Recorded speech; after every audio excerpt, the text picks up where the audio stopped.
Like to call Lyon County Board of County Commissioners to order. Today is Thursday, December 18th, 2025. It's 9:00 a.m. This Board of County Commissioners convening as other boards.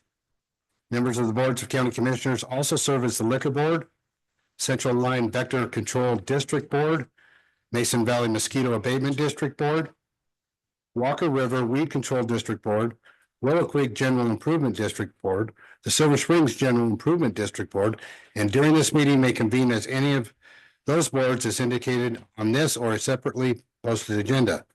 Note this meeting may break between 11:30 and 1:30 at lunch. Actually, we'll probably go to the Christmas party. Roll call, all commissioners are in chambers. Invitation will be given by John Poundstone of Joy Church, followed by Pledge of Allegiance given by Commissioner Hendricks.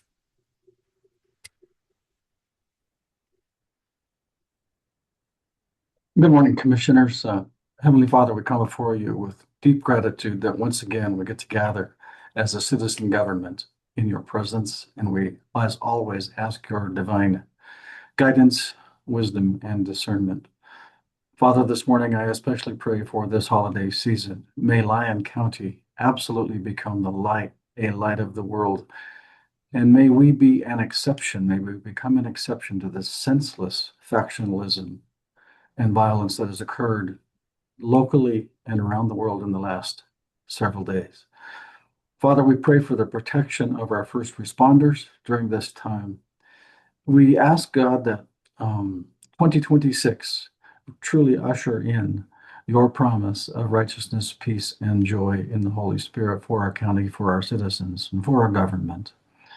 Father, my most earnest prayer is that as we gather around our tables these coming days, that we would come to know the hope of you, the peace of you, the joy of you, and your all-consuming love. We thank you again for the privilege to meet before you and with you. In Jesus' name I pray. Amen.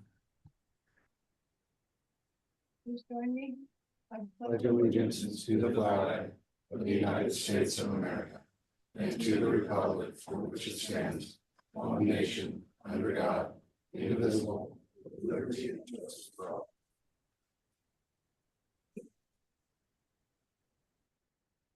This brings us to the public participation.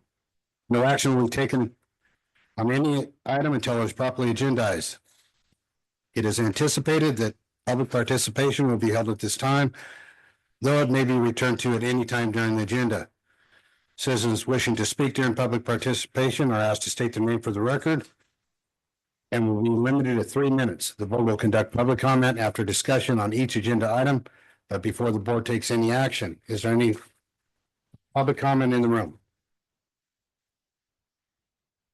Seeing none, is there any online? Seeing none, we'll move on to number 5 for possible action, review and adoption of agenda.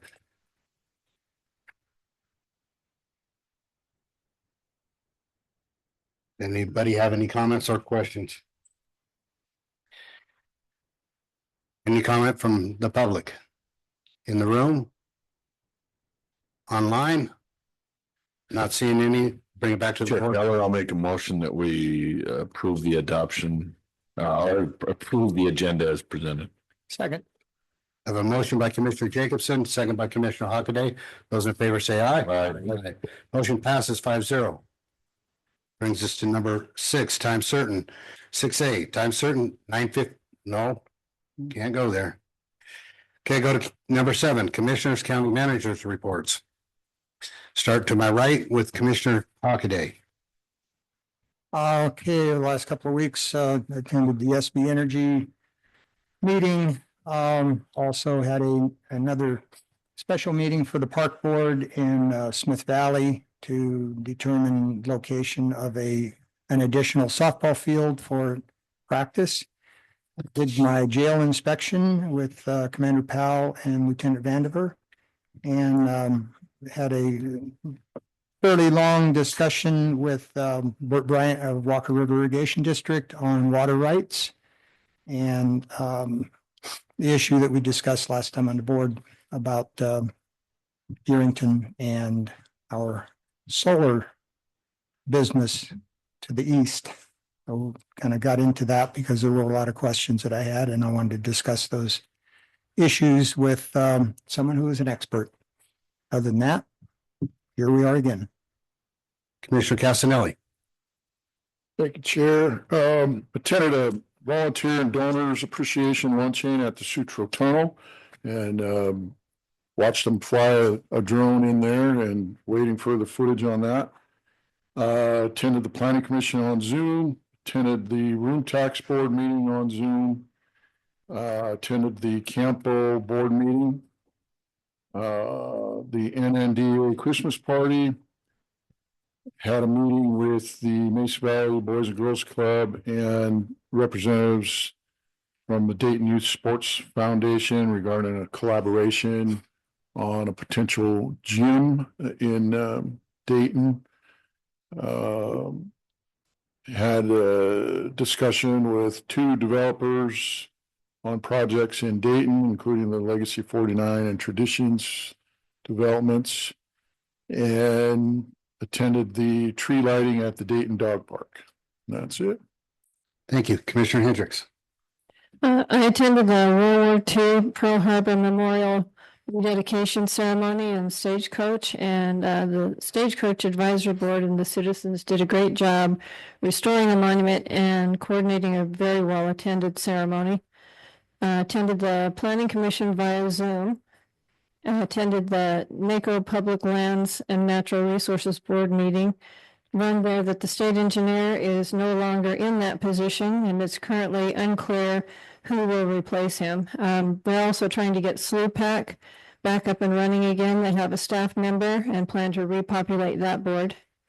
Attended the Board of Directors meeting, approved the annual budget, and had a presentation by Taylor Allison for the Nevada Emergency Preparedness Association.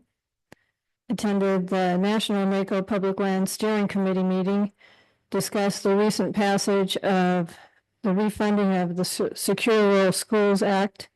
That's going to be retroactive for 2024 and 2025, so that's good news. And it's been a focal point for the steering committees we sit on, and again shows the benefit of participating on those committees. Last night I attended the Carson Water Subconservancy district meeting, and we are currently working on a replacement for Ed James, who's retiring at the end of this month. Thank you. Commissioner Jacobson. Thank you. Attended the Planning Commission via Zoom. I'm on the Room Tax Board, distributed 26,000 to help fund events coming into Lyon County from Smith Valley up to Fernley, so that's always good. Listened in much of the NACO Board of Directors meeting. Again, as Commissioner Hendricks stated, Taylor Allison presented. Not sure there's a Zoom link. It was phone maybe only, which baffles me this day and age. They can't have that to see what they're discussing and what's being presented. There was some discussion. Someone brought up some loan forgiveness and credit card debt, and a little troubling that, I don't know, the conversation went nowhere, but sat in district court hearing on a county on a records use case. Attended from the council last night. Had a very positive budget audit. And finally, I just want to wish all the residents of Lyon County employees a wonderful Christmas and a very happy New Year. Thank you, Commissioner Jacobson. I attended the Planning Commission. I attended an informal meeting with Andrew, with representatives from Washoe, Fernley, and Story about transportation issues, kind of going over what their goals were, and kind of bringing it back to we should be looking at the whole region, not just each person in the ending at county lines or city lines. I also attended the Regional Transportation Commission, where we passed some projects in both cities in Yerington and Fernley. attended Fernley City Council. I attended the Intergovernmental Executive Committee of the Fallon Range Training Complex. That's moving forward. Attended the Nevada NACO Association of Counties Public Lands and Natural Resources Committee. And the Nevada NACO Association of Counties General Board meeting, all by Zoom. I attended the National Association of Counties Agriculture and Rural Affairs Committee meeting. I attended the NACO West meeting. I attended the NACO Rural Action Caucus and the Presidential Symposium recently, and I'm going to keep this fairly brief. But over my last 2 trips, I had positive experiences. Meetings with NACO helped me kind of level the playing field with our legislatures for Lyon County, making a real difference. During the fly-in, we met with staff members and elected officials from the offices of senators, representatives, and the White House. We advocated for robust funding for rural development programs, streamlining access for existing rural programs, and enhancing resources for rural capacity building. Commissioner Hendricks already talked about secure rural schools that was approved. That as soon as the president signs it, it'll go into effect within 45 days. That's what the law is. I do want to give a thank you, a shout out to Dustin Holman. I didn't mean to call him on his day off to get some information from him, but thank you for providing that for me. It was helpful when I got up there. The speed bill is also another one that we were looking at, and that I believe passed yesterday. That's more of a NEPA thing. It's 29 pages long. You can see I've got the red line version that I'd share with anybody back from November when they first introduced it, and I'll kind of tell you what they're changing in it. But one of the couple of big things where the counties can now be considered for being a cooperative agency as far as the NEPA process. And the bill redefines major federal actions, including to specify that an agency may not determine that an action is a major federal action based solely upon the provision that it receives federal funds. So that should speed that up a little bit. If NEPA has been done on an area already, and you bring in a new project, you don't have to do a NEPA again. So that's going to be beneficial. During the symposium, networked with leadership and staff, how to become more effective in pushing policy and directions. And I feel that it's kind of, for me, it's kind of like finally stabilizing that 3-legged chair stool that I call Washington, D.C. The 3 are NACO, our elected officials, and our lobbyists, and they all have to work in tandem. And it was really positive for me. I think it's going to be beneficial for Lyon County, especially when it comes to contracts with data centers and stuff like that. And the meetings that I had up there, I'd love to share what I've done with everybody, but I don't want to just sit up here and talk about it all. So if you guys want to know anything about it, please ask me, and I'll love to give you an hour talk about what I've accomplished. So our next big goal is to shape federal policy at the 2026 NACO Legislative Committee. And one thing I do want to do moving forward is because of my experience that I had, I want to get our leave behind books and share that with anybody that I know we have to approve people to go to Washington, D.C. But if anybody's going to show an interest, I want them to read the book early. And because you have to kind of build the story and not just have it the day of. So I'd like it as soon as possible. So then we can do our homework.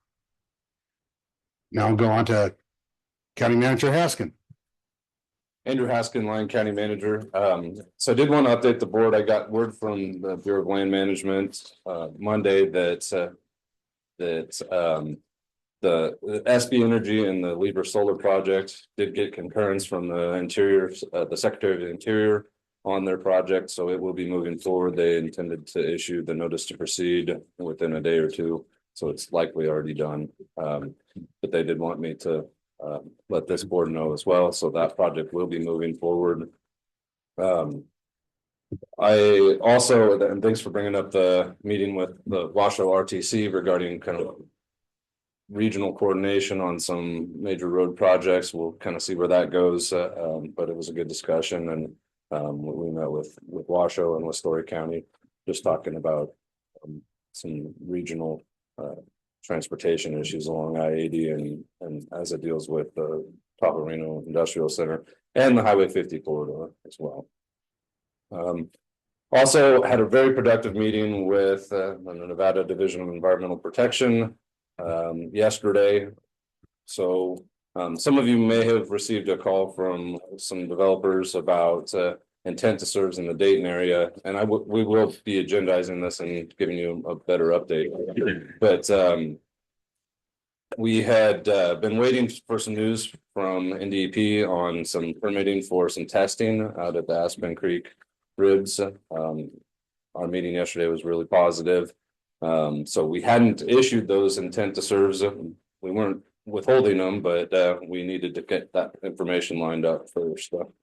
And so the good news there is that at Aspen Creek, we can do some testing, some long-term testing to see if it's viable to put additional ribs in out there.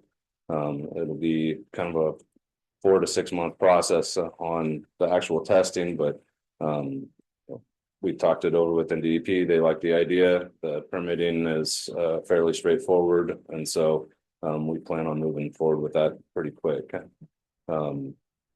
So with that, I know in talking with the director, we'll likely issue some of those intent to serve in the next few days. So I just want to give the board that update, and like I said, we will give a broader update on Aspen Creek moving forward.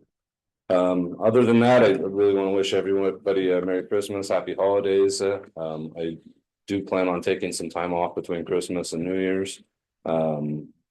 But as always, if there's an emergency that comes up, you can always reach me and I'll answer them. So happy to answer any questions. Any questions or comments for the county manager? Thank you. Thanks. Okay, now we can move back to 6A. Time certain 9:15 a.m. for possible action to approve the fiscal year 2025 annual comprehensive financial report, which has been audited by Sharani and Company in ordinance with Nevada Revised Statute 354.624. Mr. Foley. Josh Foley, Lyon County Comptroller for the record. I apologize to anyone who stayed up late reading this and didn't make it through it all the way.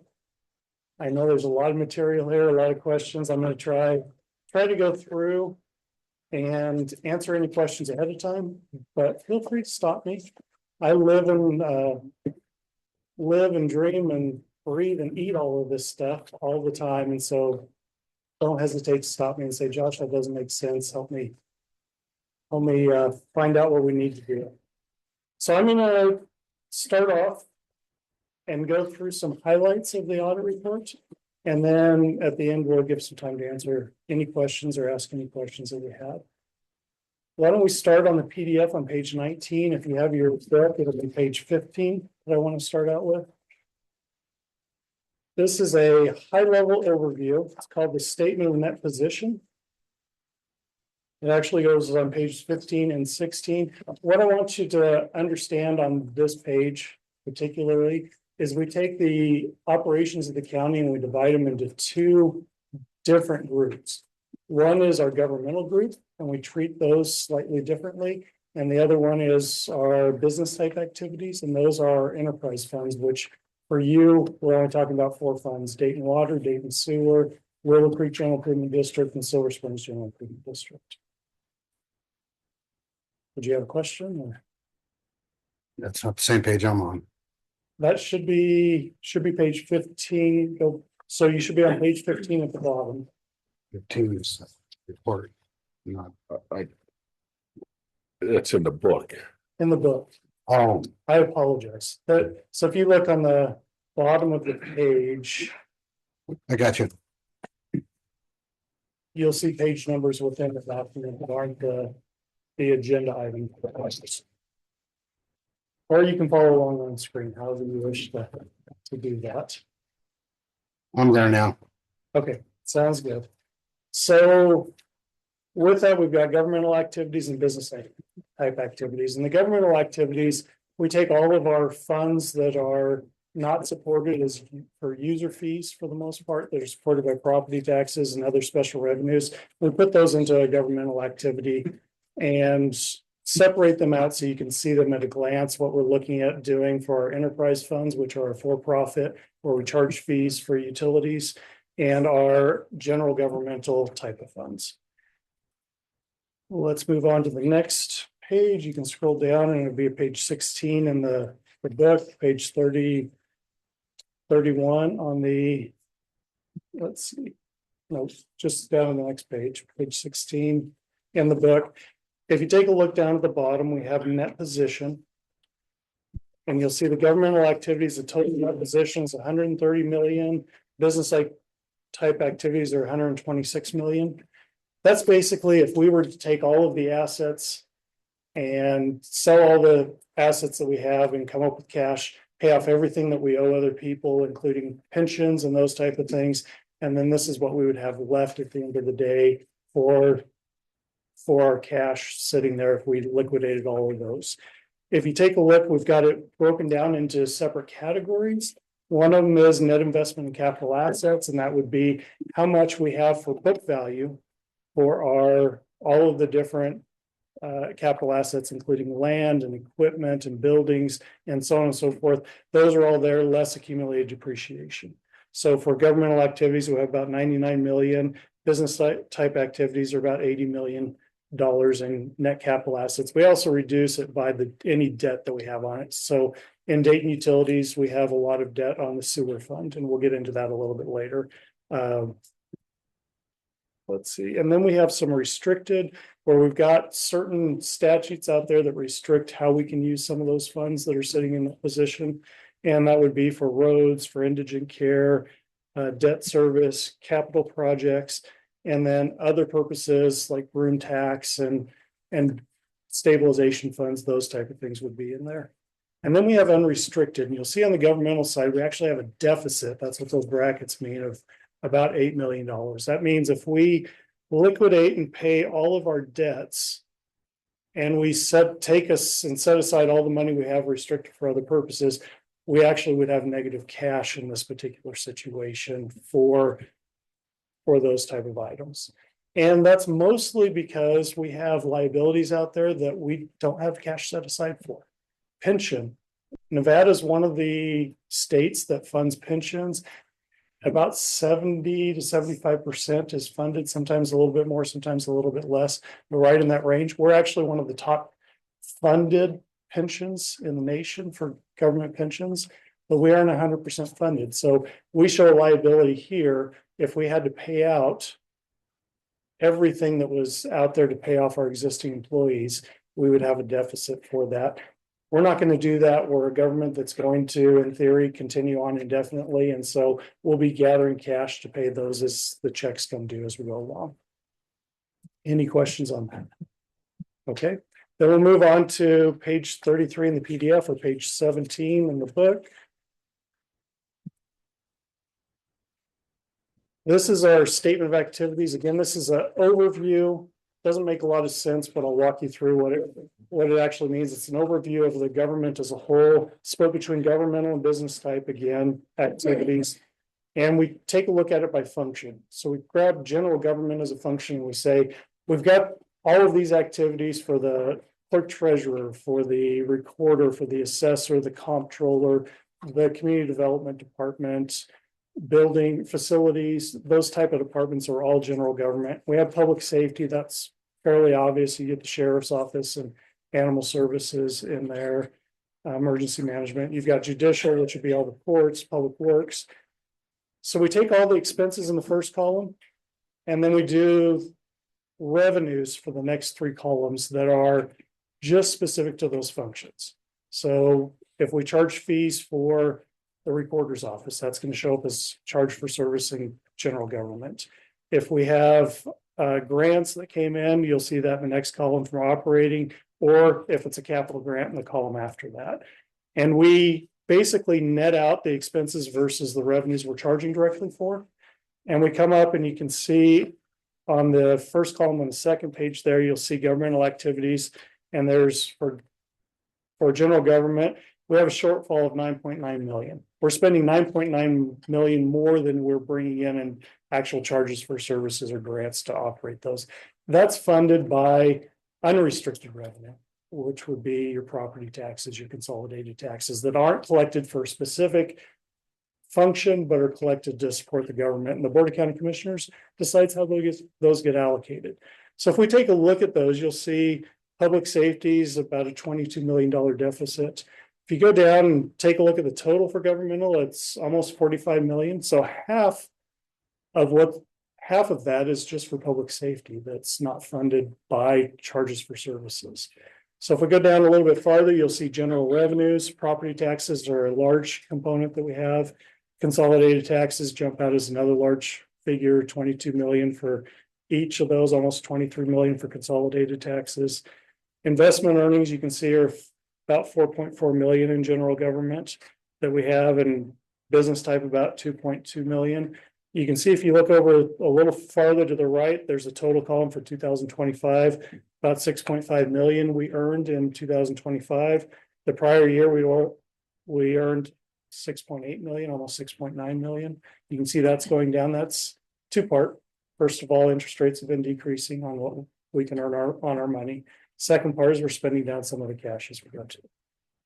And that's intentional. We're not here just to accumulate cash, although it's nice to have some sitting in the bank for emergencies. We're providing services to our citizens. So let's move on to page 36 in the PDF or page 18, the next page in our book. We now are going to take a look at the governmental funds. The pages that we were just looking at are on a what we call a full accrual. Basically, we recognize money that's owed us and that we've earned and take a look at anything that we owe other people and book that as a liability.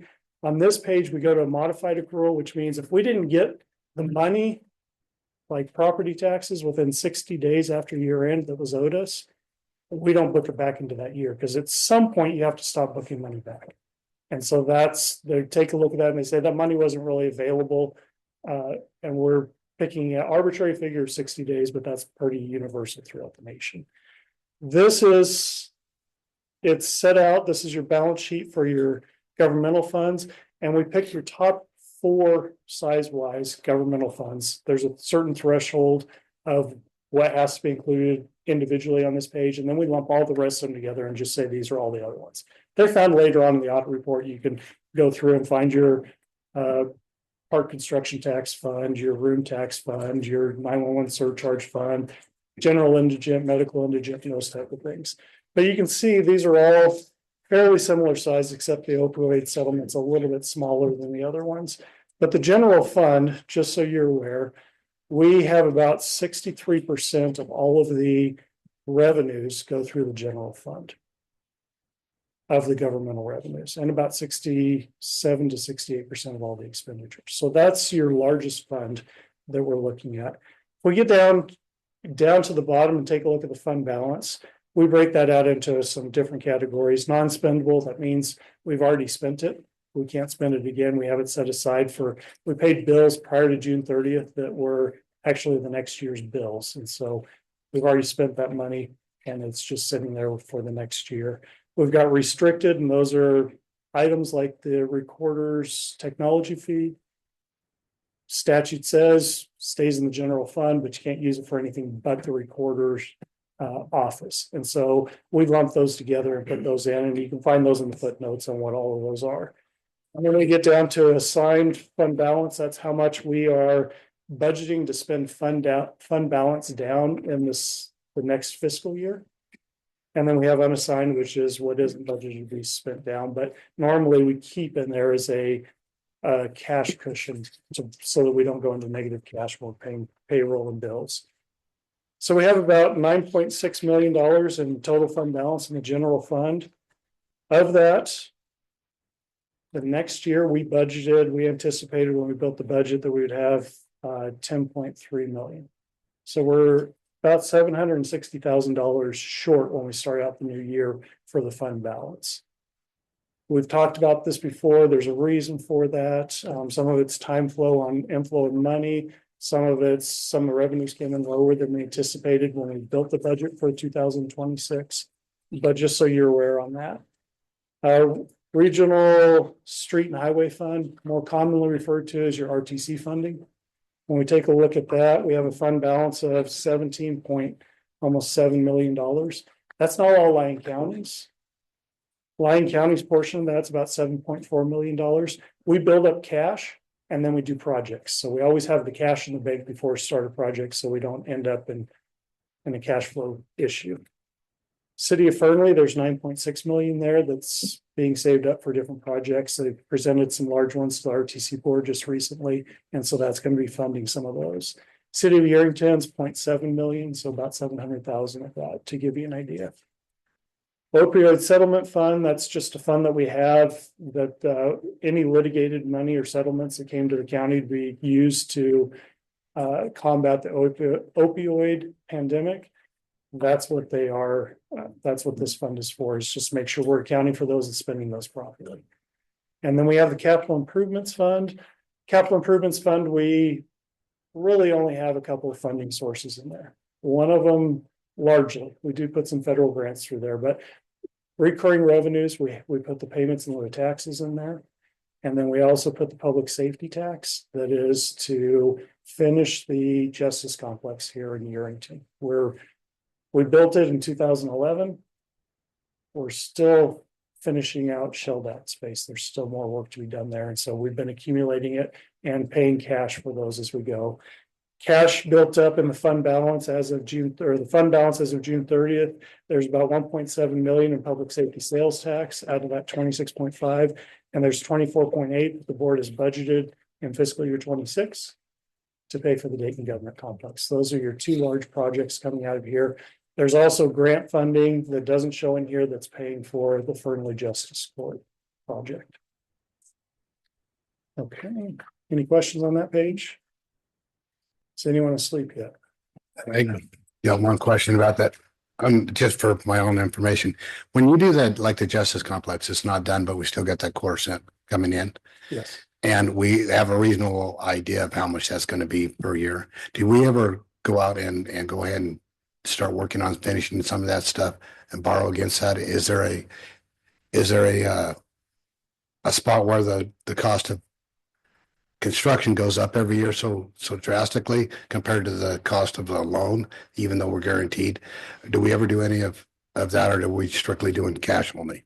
So we've been doing cash only, and that shouldn't say that. When we started out, we borrowed a few $1 million from the Dayton Water Fund and paid it back to ourselves. So the interest that we were paying was getting paid to the Dayton Water Fund, and they were making more money than they were earning in the bank on their money. And so that's how we financed the initial construction.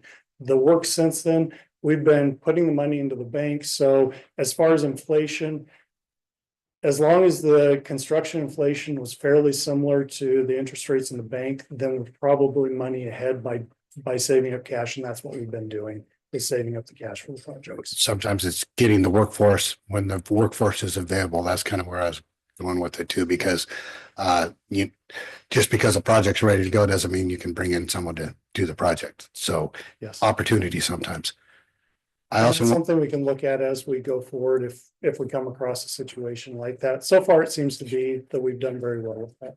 On the opioid settlement fund, are we about done with receiving money for that, or? No, it'll be going on for probably, and I think I have it somewhere in here that we can take a look at. It'll be for probably 20 more years we're receiving funding. Thank you.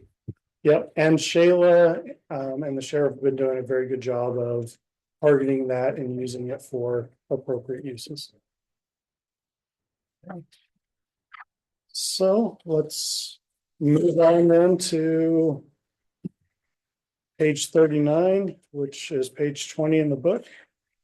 Page 39 in the PDF. This shows the same information, but instead of balance sheet with the ending fund balance, it shows the transactions that came through during the year for our governmental funds. And you can see the general fund, we had about almost $53.5 million in revenues. We had expenditures of $53.2 million. So when we get to the end of the day, out of about $53 million, a little over $53 million in expenditures, our change in fund balance, the third number from the bottom, is an increase of about 220,000. That's less than 0.5% of what the expenditures are. So we came in pretty close to spending everything we brought in and using that for services. The ending fund balance, as we talked about previously, is $9.6 million, and we use that mostly for cash flow purposes. As we move forward, we've got the RTC funding, so you can see we bring in about $6.9 million a year there. Opioid settlement, about 490,000. Capital improvements fund, 8.4 million. But of that 8.4 million that we brought in that year, 5.1 million was intergovernmental revenues. And so a large portion of that's ARPA funds that we're using on the friendly justice. So you're aware. Any questions on that page? And just to give you a flavor, general fund, and I think I told you this already, the expenditures are about 68% of the total governmental expenditures. Your roads, if you add up the road fund plus the RTC fund plus the road capital or the road improvement fund, those add up to about 11%. And then if you take the human services funds, those add up to about another 11%. So those are really the three largest places that the Board of County Commissioners allocates funding. One is to the general fund, two would be indigent and roads, and then three is everything else as we go through this. Capital improvements is around 11% too, to give you an idea. Mr. Foley, I have one quick question. The insurance proceeds, is that the Dayton Depot by chance? That It is not. it's not. Okay. That is something that's coming in. That one you won't see on our audit report until next year. But the Dayton Depot, the insurance companies actually hired a contractor. Last I checked, it was in building permit. The building permit was waiting to be approved, but the contractor's ready as soon as that gets done. And they will be paying the contractor directly. Okay. And it's not subject to a prevailing wage that way. And so they're able to just restore the building for that. Yes. I just want to tell the rest of the commission, if you got a question, just jump in there. Don't seek recognition because I'm too busy reading. So jump in there. Sounds good.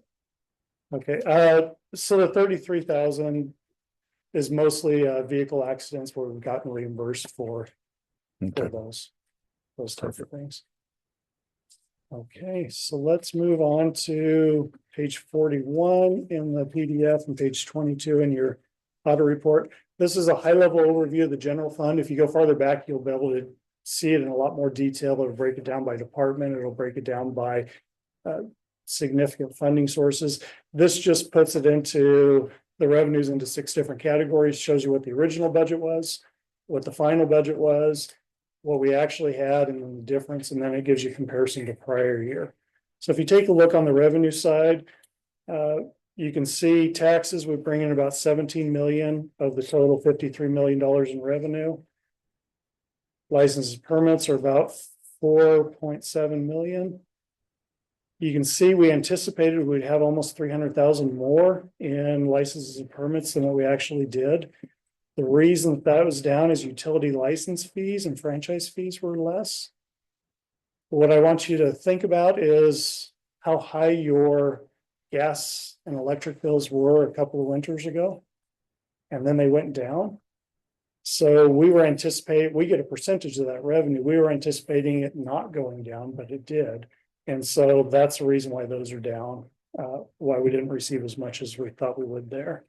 We go to the next one, governmental revenues, 25 million. You can see that's about half of what your total revenues are in the general fund. And we were about $1.8 million short. Most of that's consolidated tax that we didn't receive in a timely manner, or didn't receive as much of as we budgeted for. Then we get down to charges per services, about 2.8 million. You can see we received a little bit more there than we thought. The assessor received a little more in commissions on personal property taxes that went out. Part of that is Nevada Copper paid their delinquent tax bill as they were going through bankruptcy. And so that was higher. We weren't anticipating that additional revenue there. And so we had assessor commissions on that. If we go down to fines and forfeitures, you can see we have positive variance about 190,000. That's mostly the justice court fees were higher than we had budgeted for. And then other revenues, that's mostly investment income being a little bit higher than we'd anticipated. The interest rates didn't drop as fast then as we thought, although they're doing so this fiscal year as we're going through it.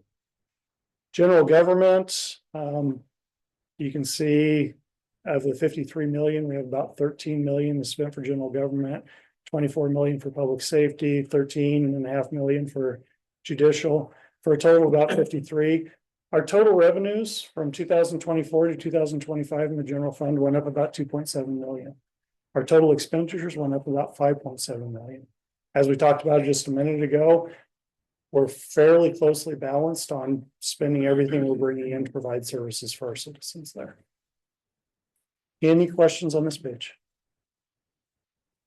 Okay, we'll move on to page 45 in the PDF or page 25 in your book. This is your statement of net position for proprietary funds. So this is basically what we saw on the very first page that we looked at, but this is more detailed. It shows each one of the funds instead of in total. And you can see your Dayton Water, Sewer, and Willow Creek. Ideally, if we take a look at the very first line, which is cash and investments, and go down about halfway down the page to restricted cash and add those together, we would have about as much as what the accumulated depreciation is under the capital assets, which is a negative figure. So for Dayton Water, we have 15.1 million in cash plus 1.9 million in total restricted cash for a total of about 17 million.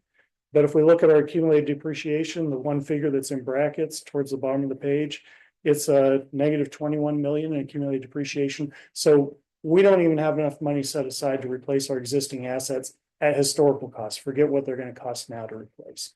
And that's something we're working on, making sure that we show enough, and we're going to call it a profit. It's not really that, because we're just trying to catch up where we should be on these funds, trying to recover from the Great Recession, if you will. Sewer fund, we actually are pretty good there cash wise there, about $23.8 million when you add the two cashes together, and we have about 22.5 million for accumulated depreciation. The challenge there is we have some very large projects, capital projects that still need to be done, and so we're going to be using that cash as we go. And then Willow Creek, we have about $1 million in cash in total, and we have about $2 million in depreciation. So we have some catch up to do on those. You can see Silver Springs General Improvement District is pretty close, 5.1 million in cash and 5.4 million in accumulated depreciation. So we're a little closer on that one. And that one, we don't have any large capital projects out there other than some grant funded ones we're working on. They've done a good job of getting some grant funding. Any questions there? Okay, then we'll move on to page 49 in the PDF or page 27 in your books.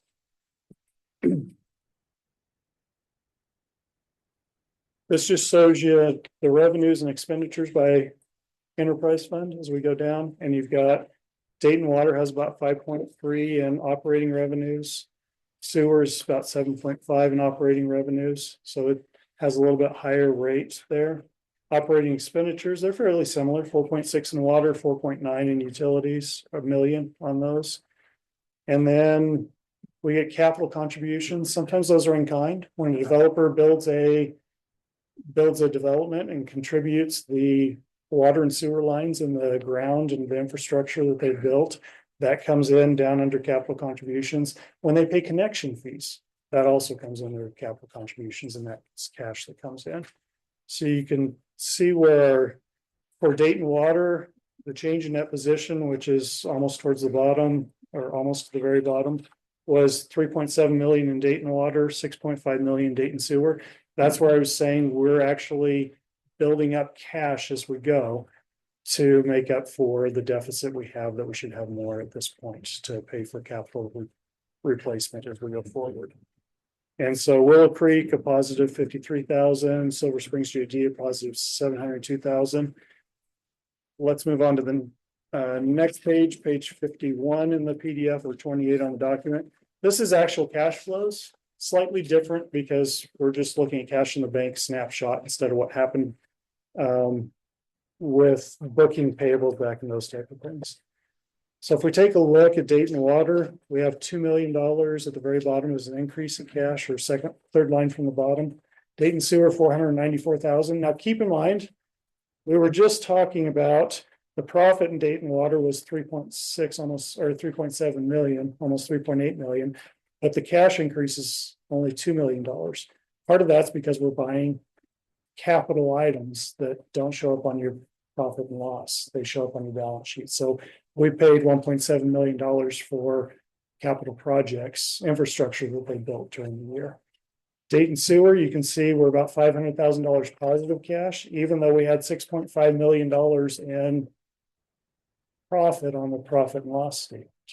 And so that part of that is because we paid $1.7 million in principal that didn't show up on the other one because we reduced our debt. The other is we paid over $4 million. Most of that's going for your sewer plant expansion at Rolling A. So we're spending money, cash flows out, even though the profit and loss doesn't show it, which is why you need to have a profit on that, is so you don't go into negative cash over time. So on that, where does some of these like sewer funds, where does preventative maintenance, where is that budgeted on there? That would be just out of your regular expenditure. So that'd be on the prior one for your services supplies. And so that's what they do. They've been working on a maintenance program, and Sean Sinclair would be the person you want to talk to about how that's going, but they do some preventative maintenance on that, and they've been working on some of those projects. But that's out of the annual operating expenses that they do. Okay, any other questions? Then we'll move on to page 55 in the PDF, or page 30 in the audit report.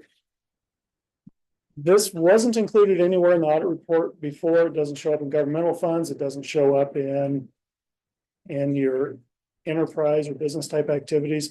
These are fiduciary funds. And this is just a snapshot in time on this page as of June 30th of how much cash and investments we had or property taxes receivable for entities that we don't keep the books for, but we collect money on their behalf, or they're not our entity. So the school district, the state of Nevada, we collect property taxes on their behalf, the cities, the fire districts, and so on and so forth. And this is a snapshot, so you can see all of our books all together. These include all of those other entities, so we have those here as well. And those are broken down more later as well if you want to get into detail. So on the stuff that we send to the state, do we hold that till the end of the year, or do we send it as we get it? We send it monthly and remit that monthly to each of the entities. We get the interest for a short period of time. Yeah.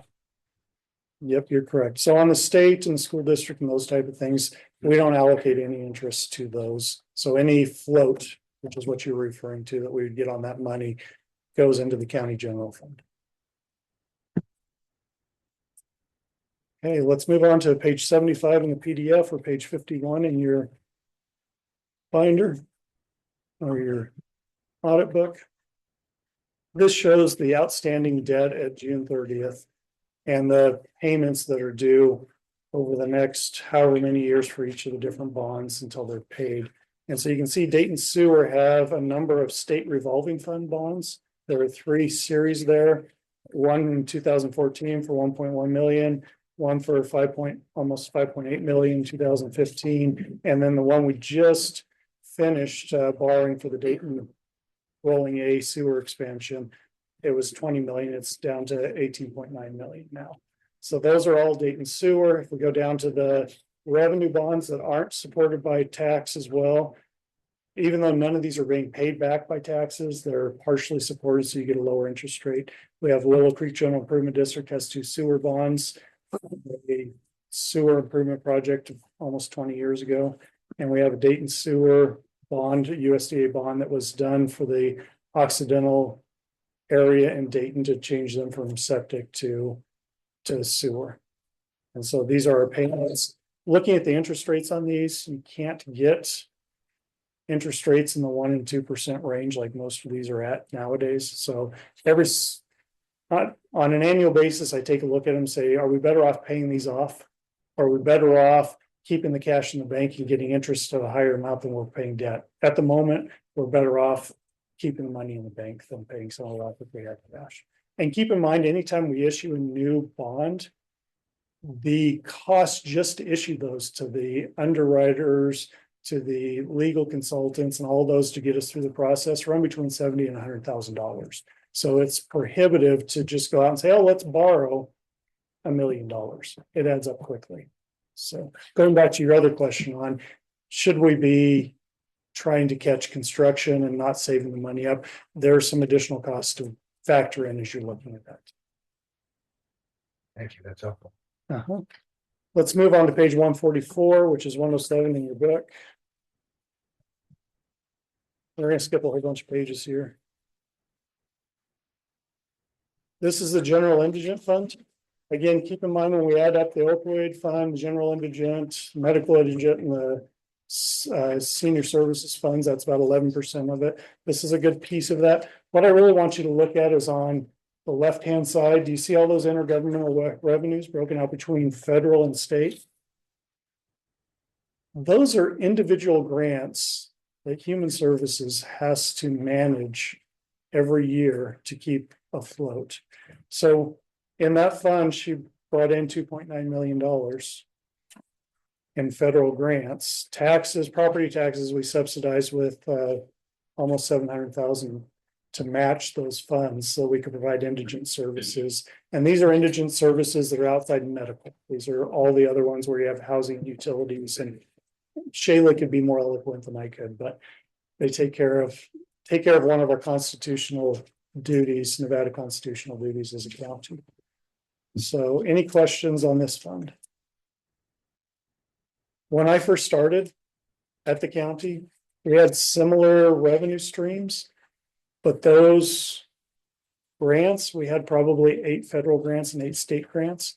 And what they've done in the last 20 years is they've created special pots of money instead of giving out a large sum and say you can use it for, we call them like a block grant. You can use them for indigent care and a whole bunch of services. Now you can only use this grant for this service and this grant for that service. And so we have quadrupled the record keeping needed to be done to do the same amount of work based on how the federal and the state government does that. So if you ever get a chance at NACO and some of those to say, hey, can we consolidate some of those grants and simplify and save some audit and save some administrative costs?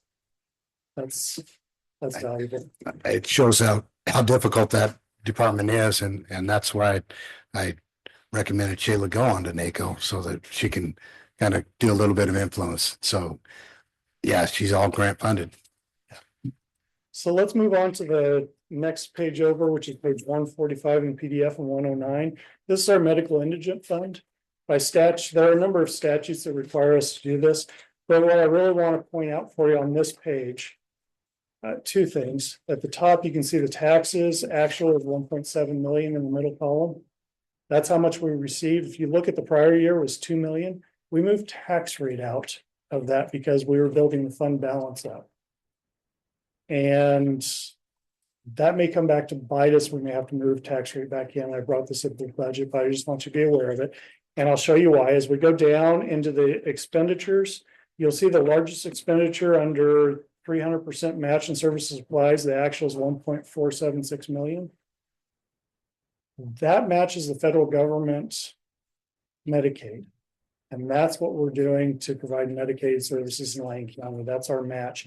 And you can see compared to the prior year, we had almost 1.5 million we spent this year. We spent about 900,000 the previous year.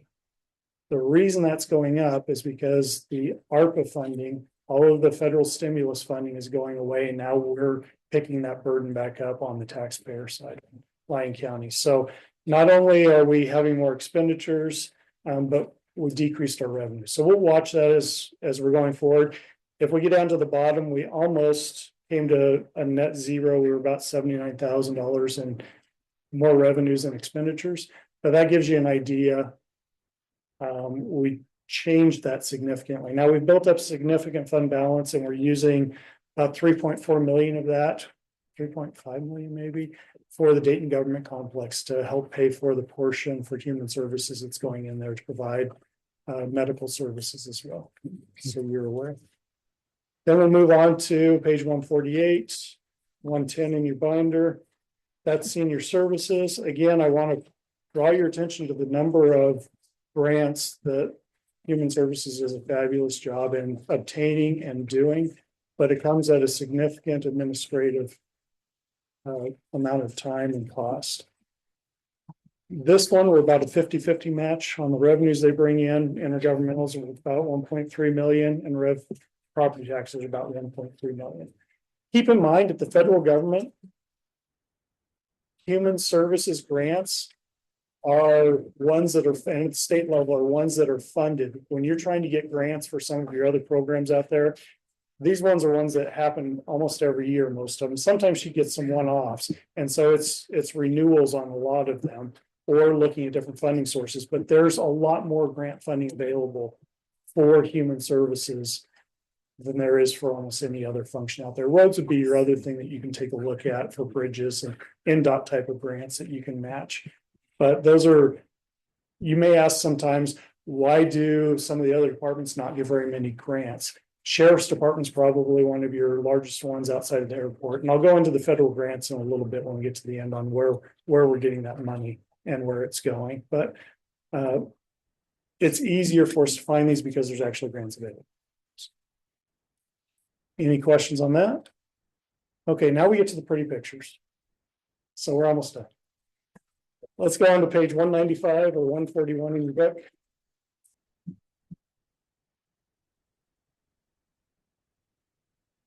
So this shows you the ending fund balance for the general fund over the past 10 years in the bar graph there. And you can see it's stayed fairly similar. As our expenditures have gone up significantly over the past few years, think inflation for that to a large degree. The fund balance goes up accordingly as well, because we need to have cash flow. We have to have fund balance to keep our cash flow and pay our bills at year end. Let's move on to, well, you can just stay right where you're at, but if you're in your book, let's move on to page 142. And you can see a pie graph of the general fund, which again is where most of your expenditures go out of. And this is broken down by function. So you've got your general government, your public safety, your judicial. And you can see what that looks like, where we're spending 21% or 25% is general government, 34% for public safety, 25% for judicial. So really, most of your money goes out for public safety and judicial, 69% right there. Your general government as a percentage of the pie decreased by 1% this last year, and public safety went up 1%, to give you an idea. Yeah. That could be in fill a couple positions. I think it's because the sheriff has actually been filling some of his positions. And so he's spending more time. The other one that went down. I believe we're staying fairly consistent budgeting. They usually vary 1 or 2 or 3%, but I think it's mostly, it could be that we had some more vacant positions on the general government side, and we've had a little more success filling the sheriff's side. Let's move on to the next page. If you want to scroll down a little bit to page 143. This is the same information in the general fund on expenditures, but instead of looking at it by the function, we're looking at it by object. So salaries, employee benefits, service supplies, and capital outlay. You can see salaries and benefits, 65% of what we provide to the public. There's a reason for that. That's because in the general fund, we have people interacting with the public and providing those services, and the majority of our costs are people.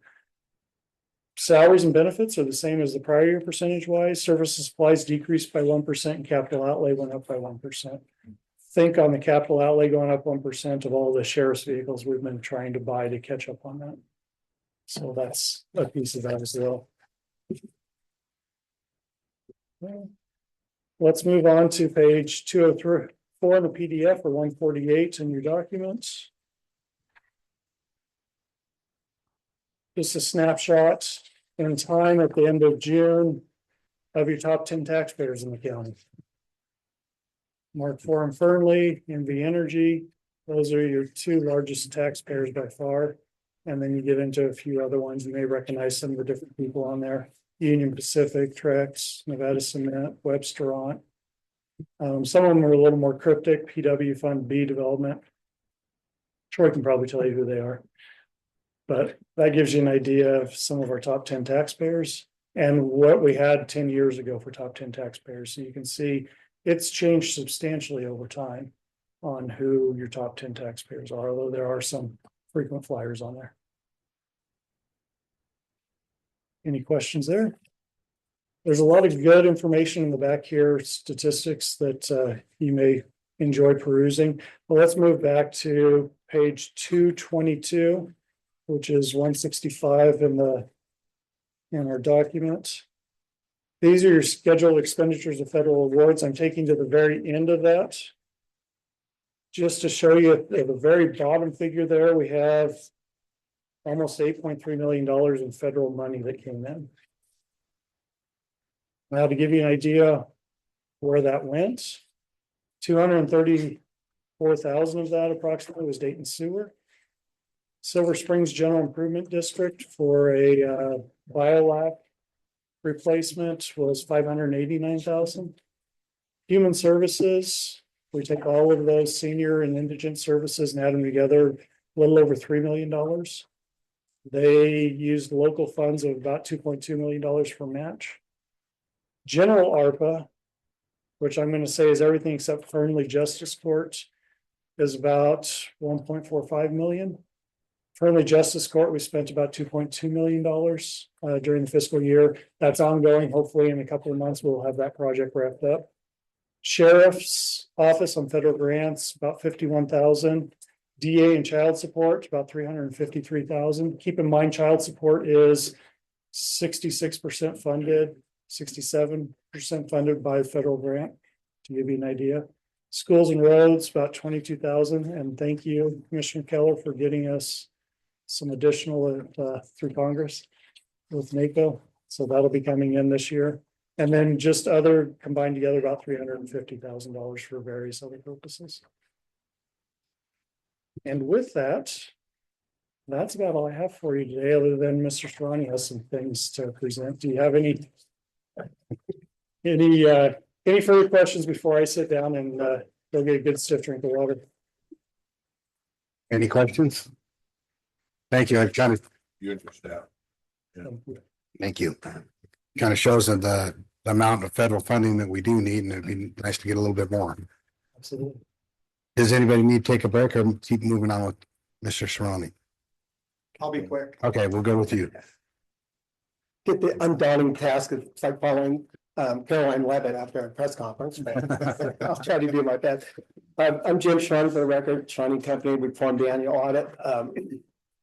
Again, I have provided part of the federal grants, probably a little challenge, the OMB, Office of Managed Budget. It annually issues a compliance supplement, usually comes out in April, May of every year.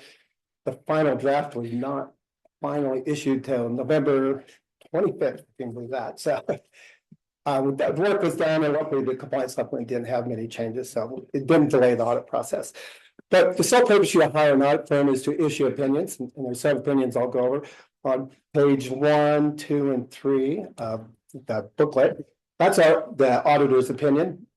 And so in that opinion, we provide assurance of what Josh said, that balances are correct and accurate. So basically it says it's about 3 pages long, a lot of gibbly-goo, but they did move the opinions up to the front part of the report. Basically it said these financial statements present fairly the results of operation and the financial position of Lyon County at June 30th. So that kind of in a nutshell, 2-3 pages of gibbly-goo. So that's the opinion you want. A less preferable opinion would be a modified opinion that everything was fine except we weren't able to examine capital assets would be an example. So that wasn't the case. Got opinion.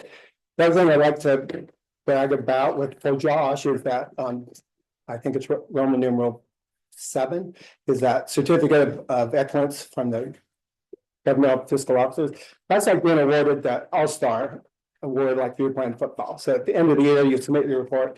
It's thoroughly reviewed and comments provided. So Josh did a phenomenal job. And it's been every year he gets that award. And kudos to Josh for publishing such a phenomenal report. So that's the main opinion, which basically covers all the pages up front. Then in government accounting, the government accounting standards also has this issue an opinion on governmental standards. And so that is found on page 158 to 159. So as part of the audit, you know, to do an internal control audit would be very time consuming and costly, because you'd be looking at a wide variety of transactions. Here we do sample testing, like we do test your major transactional cycles, cash receipting, cash disbursements, payroll. Those things like Dayton Utilities, we go to Dayton Utilities, there's $13 million passed through Dayton Utilities front desk. It's a lot of daunting tests. So we do walkthroughs and testing of internal controls, and it's possible you could have deficiencies. And usually a deficiency would be a lack of segregation of duties. Josh is very good at monitoring internal controls, so we didn't have any deficiencies in design of your internal control system. So that's the opinion you strive for there. Behind that becomes the single audit opinions, and that's on page 160, 161. You receive over $1 million of, 750,000 of federal fund assistance invokes the Single Audit Act. So we have to go in and do risk assessment and test those programs. So basically, once the numbers are presented, if you're a low risk auditee, meaning you didn't have findings in the past, we have to test at least 20% of the federal expenditures. As Josh alluded to, there was $8.2 million. The first test is any program over 750,000 goes into type A category, but then on a risk-based approach, you decide which one you're going to test. In your case, you only had one, and that'd be the ARPA funds, which was like 5.3 million. So we tested that. So we tested about 63% of that 8.3 million of transactions. Since ARPA has been around a while, it wasn't considered a high risk program. So we have to test what they call a B program, anything below 750,000. So this year we randomly selected that Nevada home visiting program, which is about 352,000. Again, a lot of payroll, as Josh alluded to. Did a great job. We didn't find any findings to report or any question costs, etc. So that's the opinion we want. Then finally, the last second page from the end is like we're also required to look at the compliance with laws and regulations. It's like if you failed to go to bid, we'd note that on that page, or if there was a budget violation where a fund overspent their budget, that would be a violation of Nevada Vice statute. We did not denote any findings of Nevada Vice statute, so that was also a clean opinion. So all in all, it was a very clean opinion. I'm proud of the board and the county for their conservatism and having healthy fund balances to keep the county whole. With that, I feel any questions you might have or comments. Thank you. Thank you. Yeah, Merry Christmas. Yeah, that brings us to elected officials reports. Excuse me, Mr. Chair, that's an action item. Oh, excuse me. Do we have any comments or questions on the board?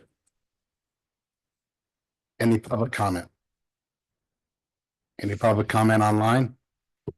Bring it back to the board for a motion. Chair Keller, I'll make a motion that we approve the fiscal year 2025 annual comprehensive financial report, which has been audited by Serrani and Company in accordance with the NRS 354.624. Second. We have a motion by Commissioner Jacobson, second by Commissioner Casanelli. Those in favor say aye. Aye. Motion passes 5-0. Now we'll move on to elected officials reports. Good morning. For the record, Troy Lyons, Lyon County Assessor.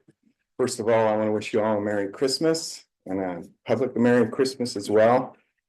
I just wanted to report that my office has completed the annual reappraisal cycle. And we've sent out assessment notices, and the public and constituents and taxpayers should be receiving those next week. I would ask respectfully from the board, if you do get any questions, please send them to our office, and we'd be more than happy to answer any of their concerns or questions. In the past, there's been some confusion when there's been a middleman, and I want to try to avoid that. And also, I would try to discourage the public from going to social media platforms for information. There's a lot of misinformation on there. So again, we'd be more than happy to speak with you. So with that, if there's any questions. Any questions?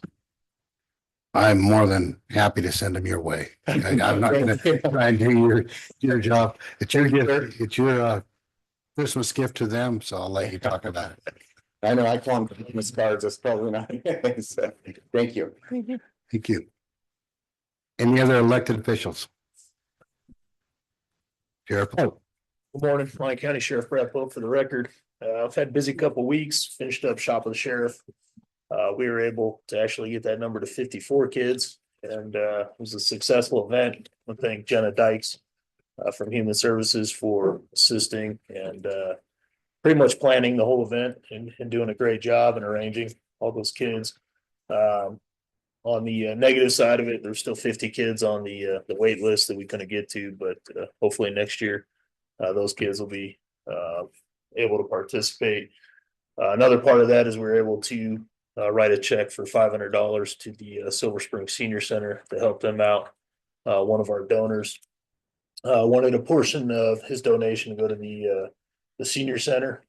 So we had our fiscal analyst arrange that with the county to get them a check for $500. So all in all went really well. The kids were happy. We didn't have to expend any other resources other than donations, and we didn't have to purchase any more gift cards than what we had already purchased. So the deputies managed it really well. Kids that participated managed it really well. Our volunteers in policing assisted us. They managed it really well. North Lyon Fire also gave us a hand, and all in all, it was a great event. Went really smooth, and the kids and parents were really happy. I saw in the news we had a downed aircraft yesterday at Silver Springs. We're working with the FAA and TSB. They're handling that complete investigation. Both occupants and their dog survived the crash. They're in critical condition in a Reno hospital. Can't release more than that, but they're expected to survive. So that's positive. Other than that, just want to wish you guys Merry Christmas, county staff Merry Christmas, and our entire county Merry Christmas. I think we also had a shooting up in Fernley. We did. We had a self-defense shooting up in Fernley. It was a 2-day-old road rage incident. Well, a cutoff incident that turned into a 2-day-old road rage incident that our deputies investigated and handled really well. And luckily for the suspect, he wasn't hit with a bullet, but very lucky he wasn't hit with a bullet. And but he was taken into custody, and the person who acted in self-defense was not. So it's a good day. Thank you. Any other comments for the sheriff? Thank you. Merry Christmas. Any other elected officials?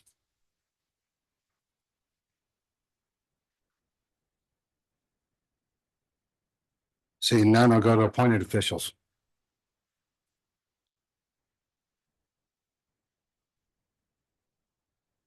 And none in the room, none online. Advisory board reports. Any online?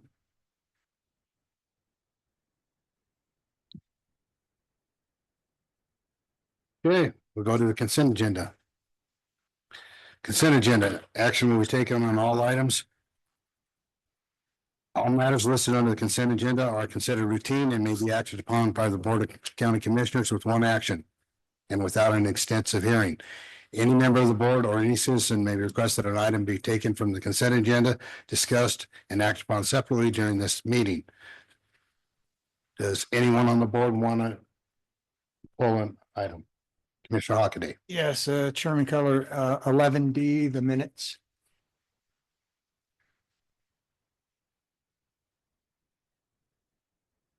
Is there any other ones that want?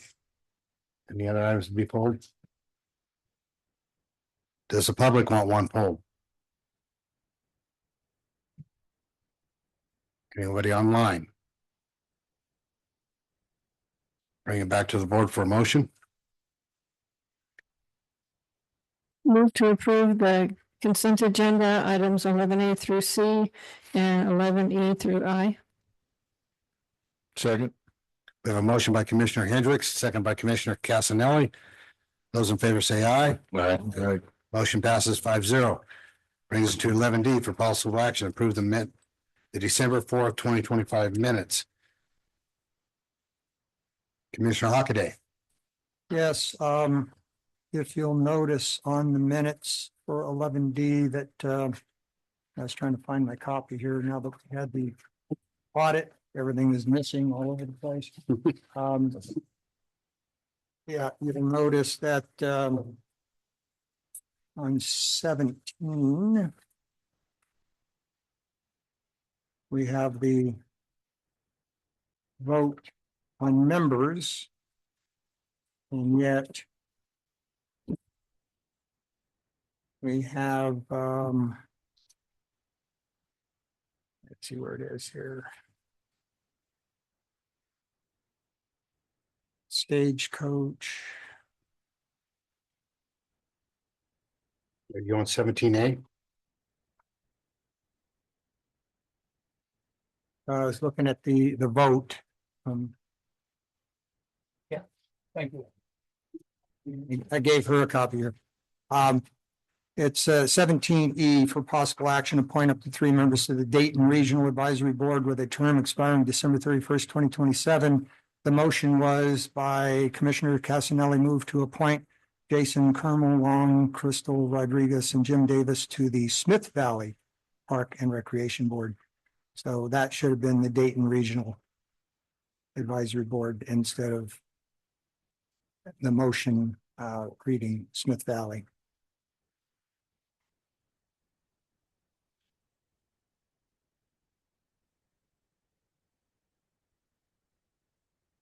Is there any other? There were some other little minor errors, but I'll turn those in. They're just typos. Is there any other comment from the board? Any public comment on this item? Seeing none. Any online? Seeing none. Bring it back to the board for a motion. So let me get back to my agenda here. I'll move to approve December 4th, 2025 minutes with the correction of 11D. Second. We have a motion by Commissioner Hockaday, second by Commissioner Casanelli. Those in favor say aye. Aye. Motion passes 5-0.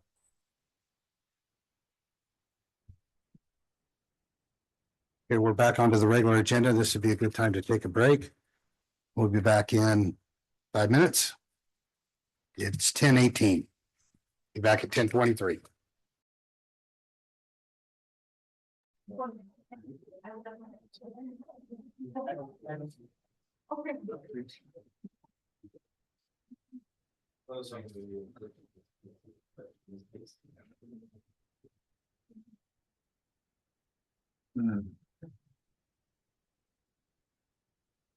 We're back. Number 12.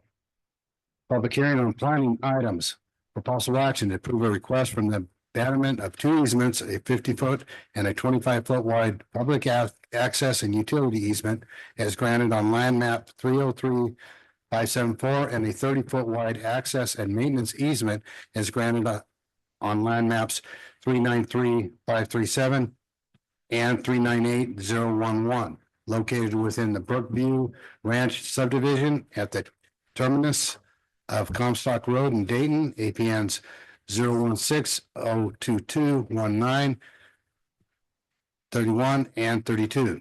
PLZ 2025-079. Senior Planner Lisa Nash. Good morning, Lisa Nash, Senior Planner. Thank you all.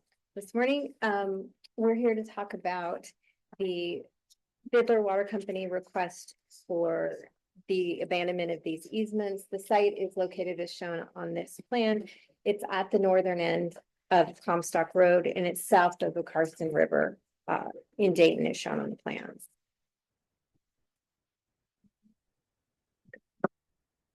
Thank you. So here I have the recorded parcel map 303,574.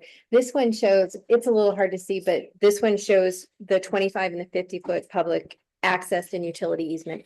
They are actually one easement, even though they're running into each other perpendicular. So that's why it sounds a little funny that we're describing two easements, but recorded wise, they are one easement for both the portion that's on their property, the 25-foot, and the one that runs all the way along the boundaries of the three properties. That's the 50-foot. So I hope that makes more sense because I realized my wording was a little confusing. So these are virtually identical. They're included in this though, because they were both recorded with the easement. This is the 30-foot easement that runs through the properties and heads over towards a small portion that has a well for the county, and county utilities has reviewed this, and what their new proposed easements under the, which I'll get to in a moment, under the final map they're working on, provides access. And this is not the route that the county uses to access that well. So the county, as the utility, is finding this acceptable. So if we go to the next slide, here are the two abandonment easements that will be recorded, the 50 and the 25-foot on the left and the 30-foot easement on the right. These maps will be filed if this is approved, and it is in our opinion that these abandonments will not negatively impact the surrounding properties and will be replaced with new easements, as I'm going to show on the next slide. That's kind of very important. So this is the draft final map that is currently being reviewed. I highlighted where the existing easements are. You can see it doesn't lay out well with what is going to be proposed for the subdivision. And the proposed subdivision shows roads with new easements. There's new easements over on the left side that address the emergency access, and public utility easements is required for that approval.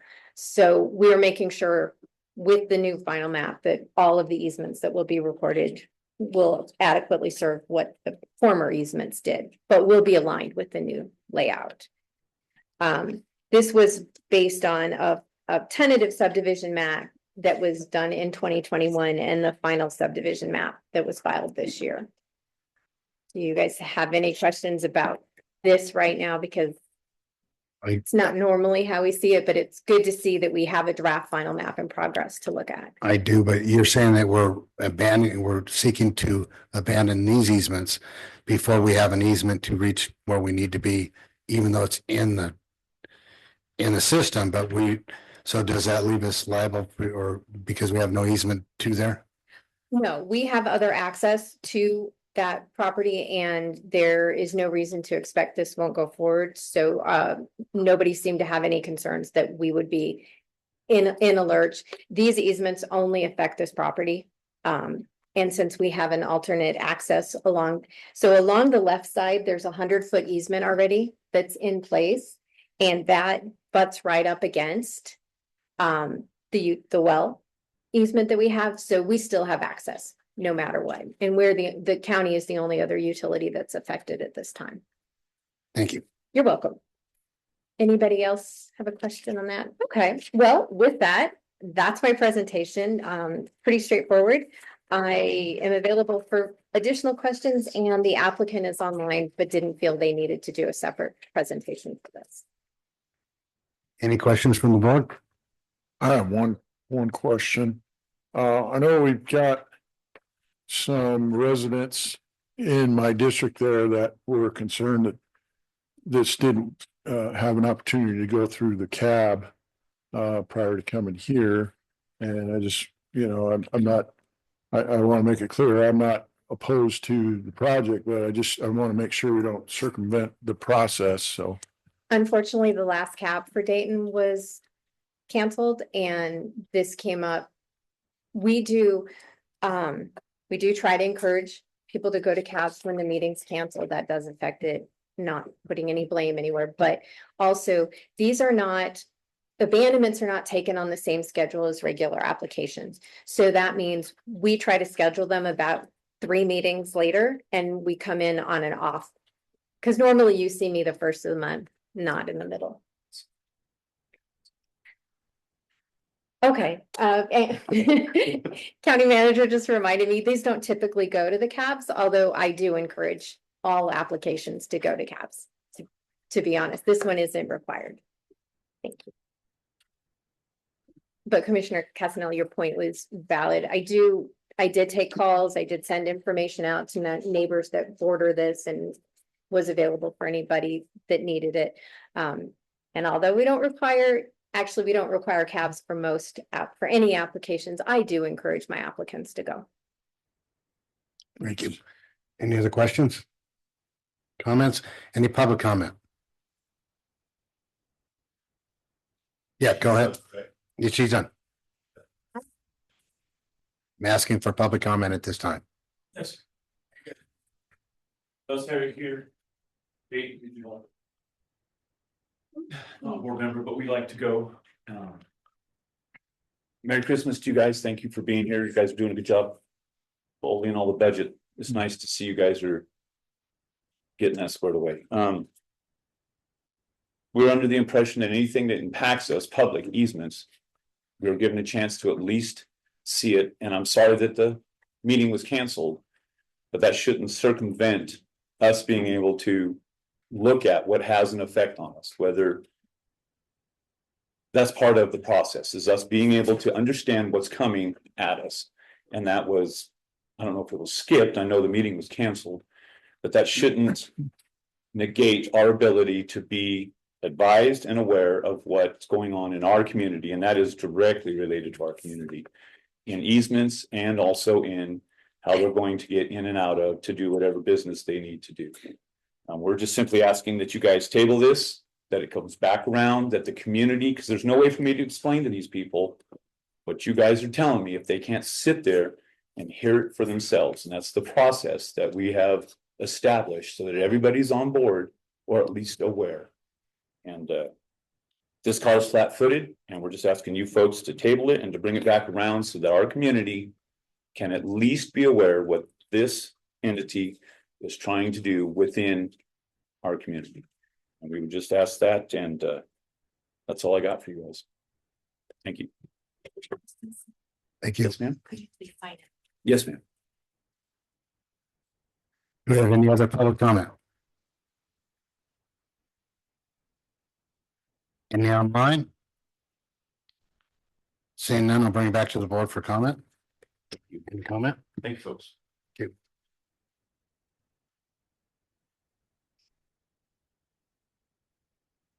We'll entertain a motion.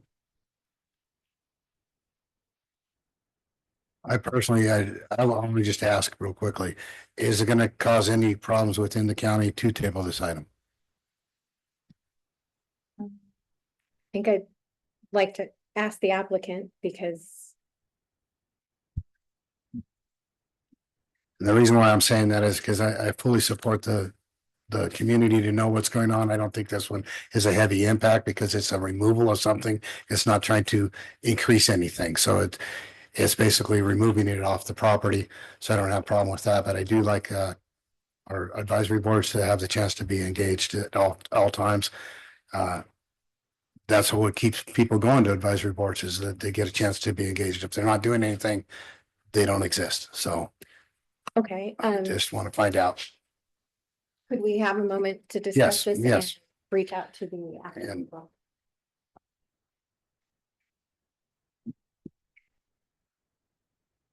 Steve Rye, District Attorney.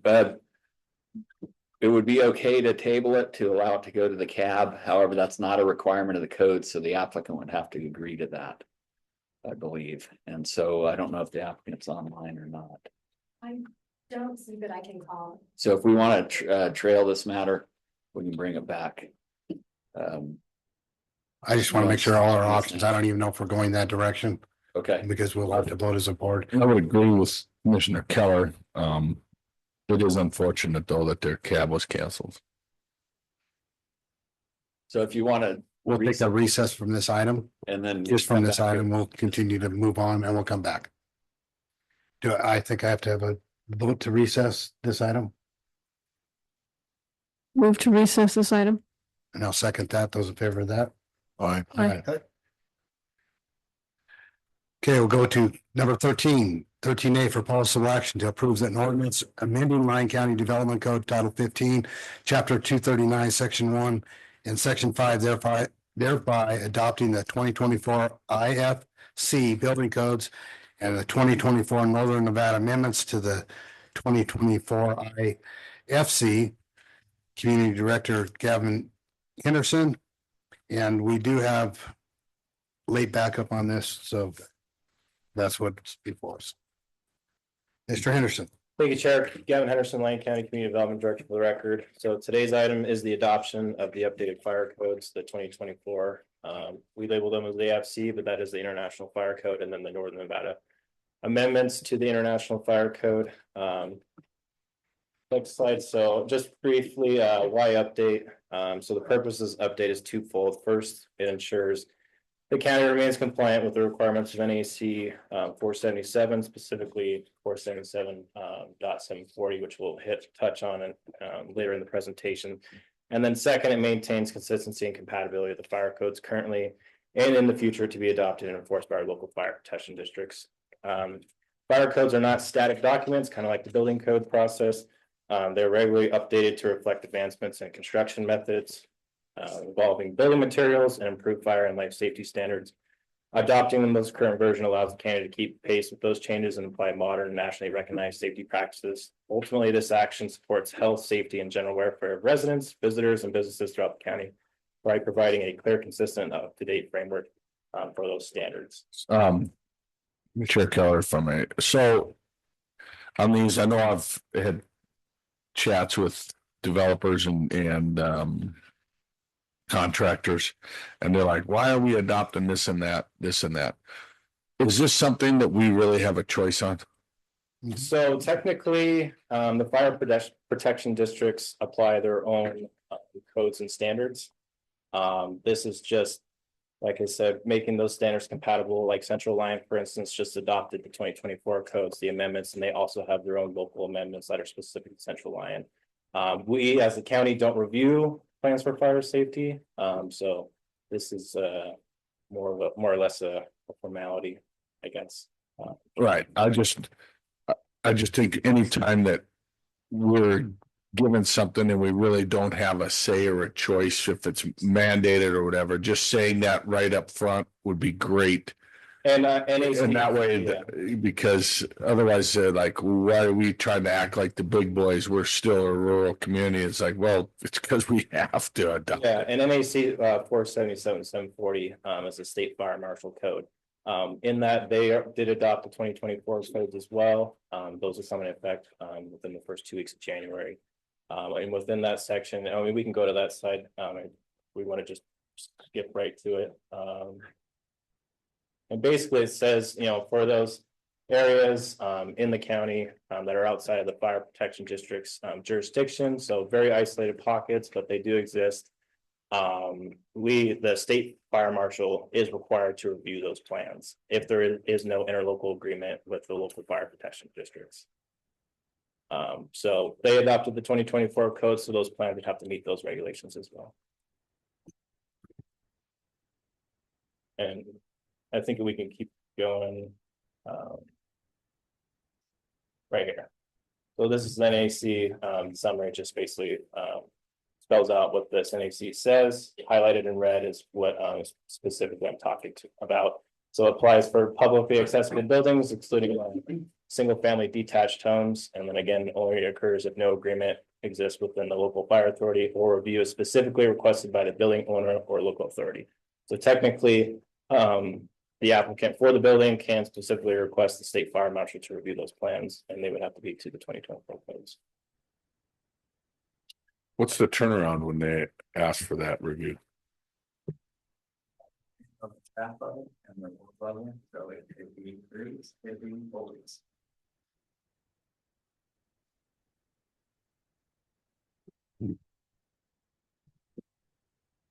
I did have some slides about some key updates to 2024 IFC. Elizabeth Mink, the fire marshal for Central Lyon Fire Protection District, was supposed to be here today to go over those in more granular details. She unfortunately had a medical incident in the family. Couldn't be here today, but she said she's more than willing to have any conversation with the board or the public related to the codes, kind of walk through it. But the overall process is just like the building codes. So the Northern Nevada amendments, I'll just touch on that real quick. So 12 fire protection districts did participate at the beginning. It sounds like a lot of them dropped out at the end. So there was a total of 5 that stuck around. Smith Valley, Central Lyon, and North Lyon were all part of that committee. So very similar to how the building codes work as part of the Northern Nevada amendments. They provide their feedback and then they make amendments to the international code that make it more region specific. And then Central Lyon goes a step further and they make local amendments, kind of what we did on the Lyon County side for the building codes. If there's anything in the Northern amendments that we still don't agree with. So that's just kind of the front end of the process. Key updates to the 2024 IFC. One of the most notable is new requirements for energy storage systems and lithium-based batteries in section 320. So this is something that didn't exist prior. So we have a lot of projects coming in the area with these systems in it. So now we have codes and regulations to handle those appropriately from a fire and life and a health safety standpoint. So that's good, Central Lyon, and I'll talk about it on the next slide. They went a step further and added to section 325, going into more regional detail. There's also the code expands on carbon monoxide detection requirements. Carbon monoxide alarms and detection systems are now required in all occupancy types, not just residential buildings or schools. Another key update was section 510, which is the emergency responder communication system. And this just ramps up those requirements for those systems, which are critical to ensuring reliable communication for first responders, especially in new construction. The 2024 IFC also introduced provisions addressing powered micro mobility devices, military operations, and sections 322 and 341. These sections establish fire safety requirements for items such as e-scooters, e-bikes, and temporary heating and cooking operations, addressing emerging hazards in both commercial and residential developments. And then the big one to note is emergency access road requirements. So in the 2024 code, fire access roads can now be constructed to a type 2 compacted base material. Beforehand, they were required to be paved, which was really a cost burden and halted a lot of projects coming in the county. So that was a good change to see moving forward. Next slide, we go over the Northern Nevada amendments. So daycare facilities, they increased the number of children from 5 to 6. And that just complies with the 2024 IBC codes and state regulations. Again, like I said, 325 is a section they added for battery recycling facilities. So again, kind of a new development that we are continuing to see throughout Northern Nevada. I think they have one in both Fernley and USA Parkway. So this is a good section to have. They talk about a required technical opinion or report. Basically, that report outlines the following bullet points, which includes emergency response procedures and response plan, fire suppression systems, fire alarm detection systems, explosion control requirements, ventilation, and containment control. Moving forward, section 505.1 was address identification. So pretty simple one, but it's something that now that this change is something we all have to keep track of moving forward is those address numbers on the side of your homes. They all need to be in all weather material, and the dimensions are increased to 6 inches for residential and 12 inches for commercial. And that's just so first responders can easily see those numbers when they're going up to a property and they're validating the address if they have to get a call out. Emergency or automatic fire sprinkler requirements. So they did update that. So the provisions state that any addition or remodel that increases the fire area will be included in the calculation for total square footage. Pretty much all the fire protection districts, it's 5,000 square feet or more of covered roof area. If you exceed that, then you have to install automatic fire sprinklers. They also included a provision that the use of firewalls and fire barriers should not be allowed to reduce the size of the fire area. Moving forward, they also increased fire flow from 25% to 50% of the value. So it's a 25% increase in fire flow, and that's just to make sure they have the amount of water they need to put out the fire on site. The next slide, we already talked about NAC 477-740. The next slide is kind of what we were talking about earlier, is what this adoption does not do. So it does not expand county's plan review authority. Lyon County Building Department does not review plans for fire safety. That's put onto the local fire protection districts and the state fire marshal. Does not change fire district jurisdictions, does not impose new county enforcement responsibilities, and does not create a new fee or inspection program by the county. So there's no fees associated with this adoption. It's just a compatibility to make sure that we meet the NACs. Moving forward, this is the proposed ordinance, pretty simple, just changing 2018 to 2024. And section 15.239.01.a.11 and then 15.239.05.b for the Northern Nevada amendments.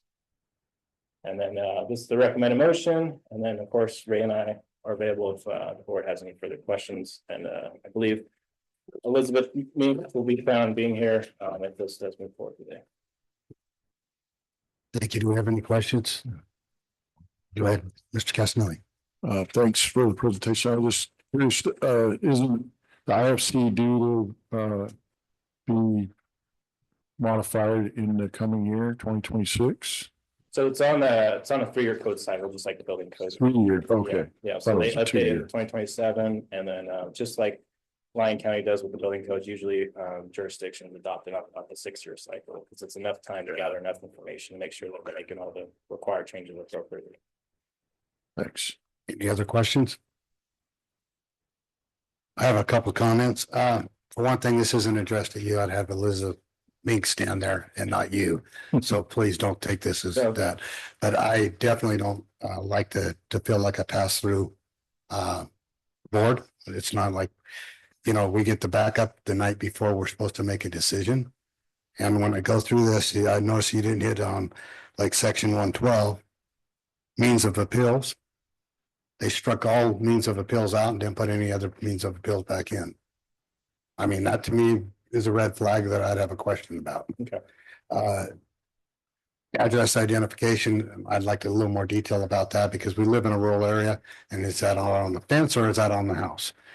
And is it done by size of property? Is it, you see what I'm saying? That how effective is that? And it's retroactive. The retroactive, I've always complained about the automatic sprinkler systems. I'm against those completely because they're not going to where they're needed the most.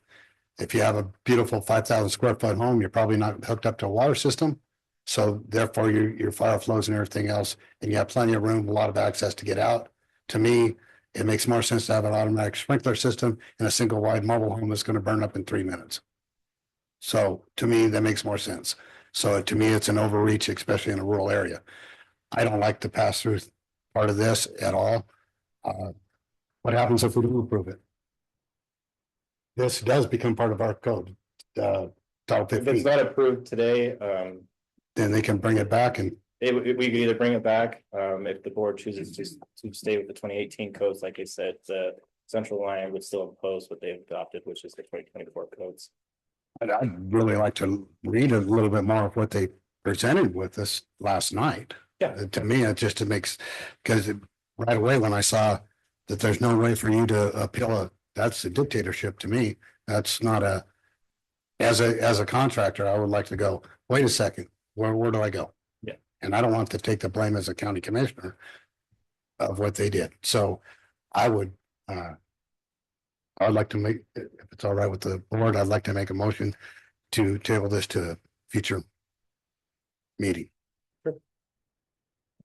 Do we, I have one question, Chair. I know that we have Northern Nevada amendments. Do we have ability to have further amendments like county amendments or? We would, yes. Okay. I would say the local fire protection, like we keep saying, they review the plans, so their adoption, code amendments, further amendments would apply. I don't know if they supersede. They would supersede the county amendments. And did we send notices out to the building community and? The Central Lyon did all that. They did a business impact study. No comments. So they did the whole NRS 239 program. And this is just to propose, correct? Correct. So I made a motion to bring it back so we could propose it later, so we get a little bit more to think about. Because that would bring it back, and well, that proposal, we have 30 more days or 2 weeks, or whatever it is, next meeting. To look at what they presented. It just gives us a little bit of more time from when we could have that discussion with the rest of the community.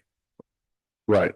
At the same time, I don't want to create more work for staff if it's unfunded mandates all the time. I mean, I don't know if this is necessarily meets that threshold or whatever, but I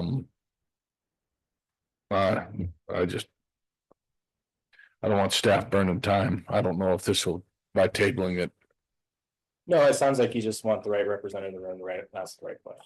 Right, it's not you representing this. Correct. And that was the goal, and that's why we didn't include it in the building code adoption process, because we wanted to have, the proper representation in the room to answer all the questions. And I would appreciate that. I made a motion. Do I have a second? I'll second.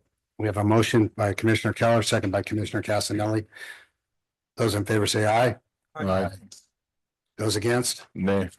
Motion passes 4-1 with Commissioner Jacobson against. Did I ask for public comment? Going back, did we have any public comment?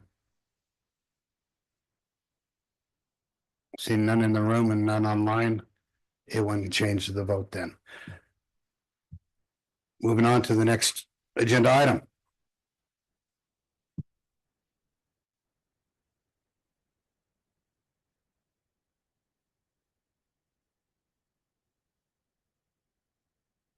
Are we ready for 12A?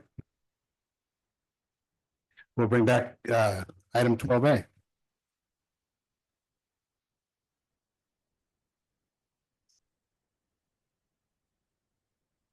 Steve Rye, District Attorney. If you can bring up the PowerPoint presentation just briefly.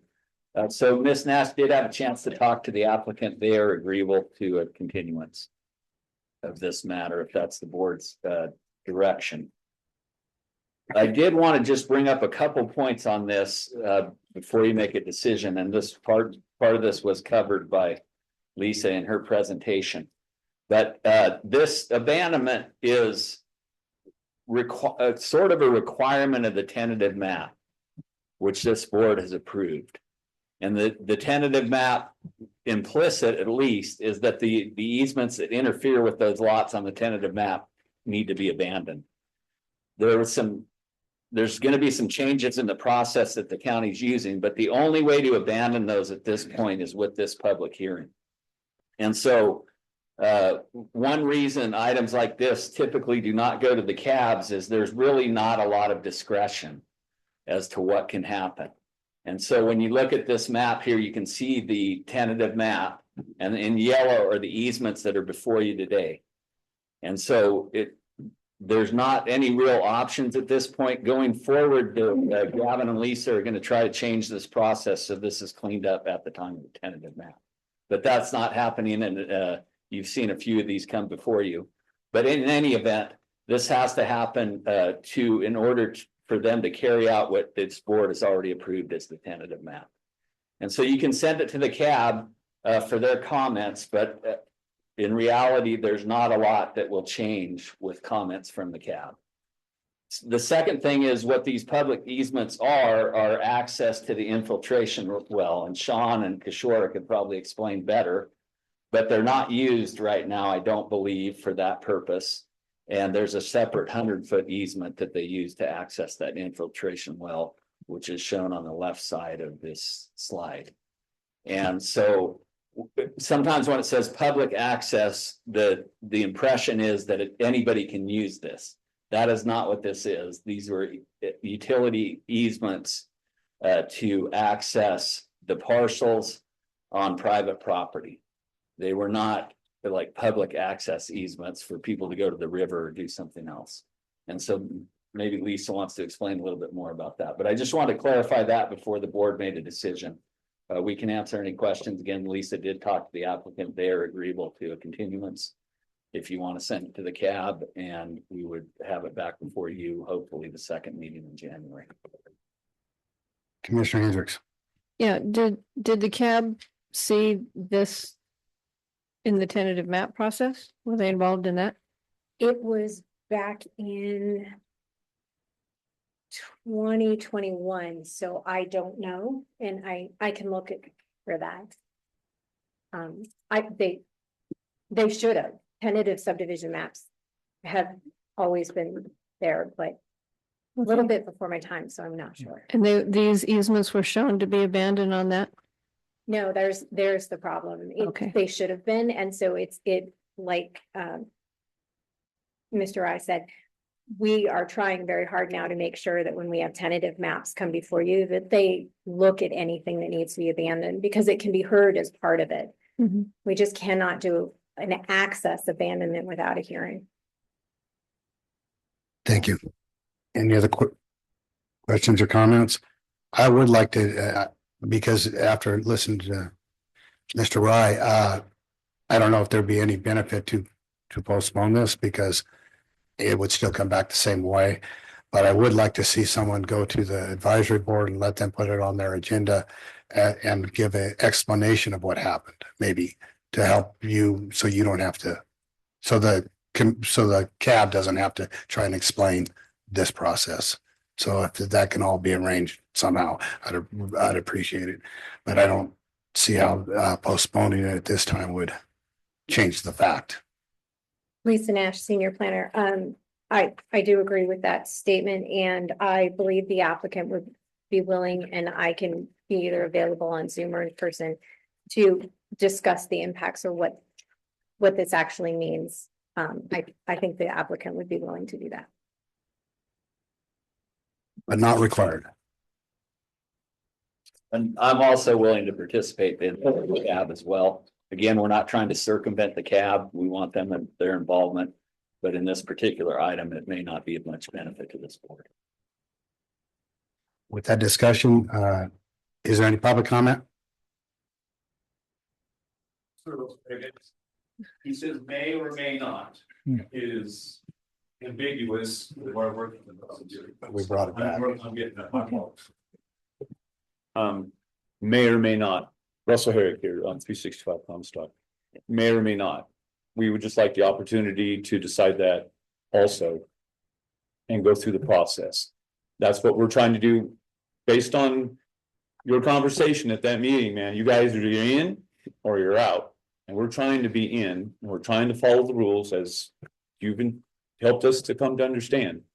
So we're looking for those opportunities to continue so that it doesn't come back and you said, and now it's not that way. That's what we're trying to avoid, because that chaos is, you've been through it all of you have been through it. So that's where we're at, sir.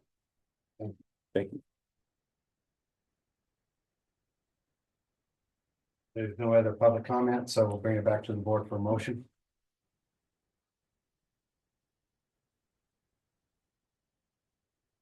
I move to approve the request for the abandonment of two easements of 50-foot and a 25-foot wide public access, and utility easement is granted on land map 303574, and a 30-foot wide access and maintenance easement as granted on land map 393537 and 398011, located within the Brookview Ranch subdivision at the terminus of Comstock Road in Dayton, APN 016-022-19-31-32, PLZ 2025-079.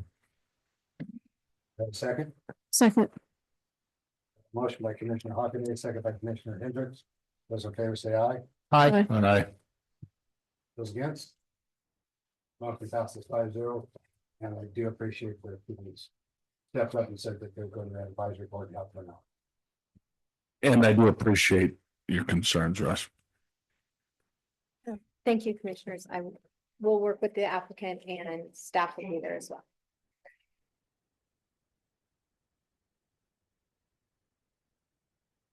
Moving to 14A, for possible action, approve a 2-year contract from January 1st, 2026 to December 31st, 2027 for janitorial services for the Lyon County permanent facilities to Able Janitorial Services in the amount of $71,292 per year.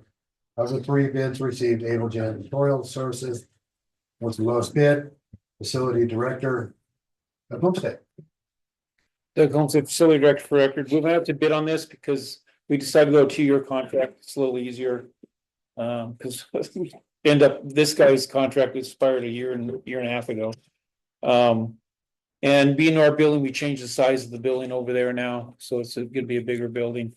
By about 9,000 square feet. And so we went out to bid. I think we had about 5 parties interested. I know my supervisor of janitorial gave like 3 or 4 tours over there of the facilities, what needed to be done. And we ended up getting 3 bids back. And actually, we increased the square footage by over 9,000 feet, and we're gonna save about $700 a month. Any questions for Mr. Homestead? And he is the current janitor over there. We've got very good reviews from the documents. Is there any public comment? Seeing none in the room, seeing none online, bring it back to the board for a motion. Move to approve the 2-year contract from January 1st, 2026 to December 31st, 2027 for janitorial service for the Lyon County Friendly Facilities to Able Janitorial Services in the amount of $71,292 per year. Second. I have a motion by Commissioner Hendricks, second by Commissioner Casanelli. Those in favor say aye. Aye. Motion passes 5-0. Case number 15, Human Resources. For possible action, approve county manager's annual performance evaluation and provided his performance is deemed satisfactory, approve a merit increase in the amount of 2.5% of his base salary. HR Director Ben Evans. Good morning. Thank you for the opportunity to present this item and your timely participation in the performance evaluation process in the past month. This agenda item includes the county manager's annual performance evaluation. County manager was properly notified, and each commissioner was requested by Human Resources to complete the evaluation, including comments and goals across several key areas of performance. The compiled evaluation is included in your agenda packet. The evaluation instrument is categorical rather than numeric, and after reviewing the evaluations individually and as a compiled review, the overall results reflect a performance that meets and in several areas exceeds expectations. Specifically, several commissioners noted strong accessibility, responsiveness, and preparedness, including proactive communication and availability beyond normal business hours. There's consistent positive feedback regarding financial stewardship, long-term planning, and protecting taxpayers' resources, along with identified opportunities for earlier communication on critical issues. Under Lyon County Personnel Policy 8.8.2, this outcome makes county manager eligible for a merit increase should the board choose to approve one. I'm available for any questions. Do we have any questions for Ben? Commissioner Jacobson. Thank you. Thank you for putting that together and getting this to us. Just a comment. I think if there's something that needs improvement, I think some feedback for us to see, because I might not be aware of the concerns of the other commissioners, but when I see needs improvement, and then I look in the comments and there's nothing, I'm like, well, all right, well, that doesn't provide any area for growth for our county manager. So that's just something I think as commissioners, I think we need to consider. That's all I have. Thank you. Any other comments? I will point out how I go through this document, and how I fill it out. I look at meets expectations. When we have a county manager, we hired him to do a job, and we have expectations for that job, and that's right down the center. That's expectations.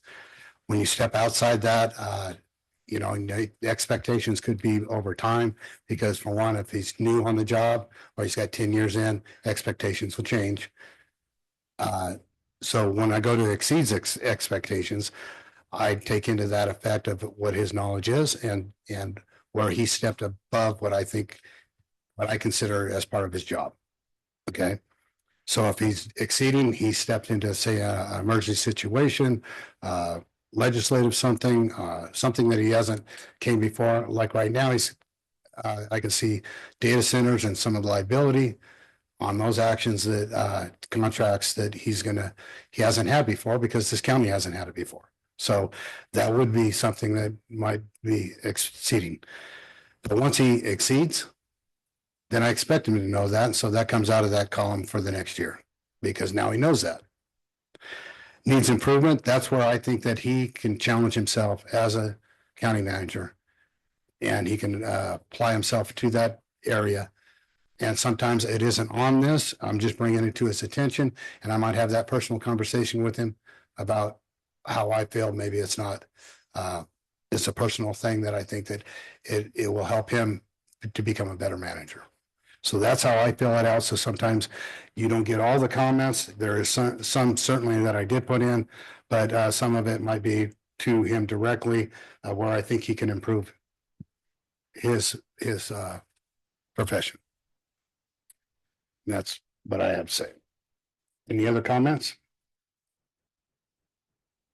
Any public comment? Well, I guess the.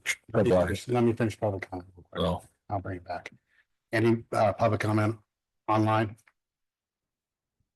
Okay, then I'll bring it back to the board for more discussion. I guess the trouble I have with that is he's truly, in my opinion, really our only employee. And discussing his evaluation outside of the public seems not as transparent as I think we should be.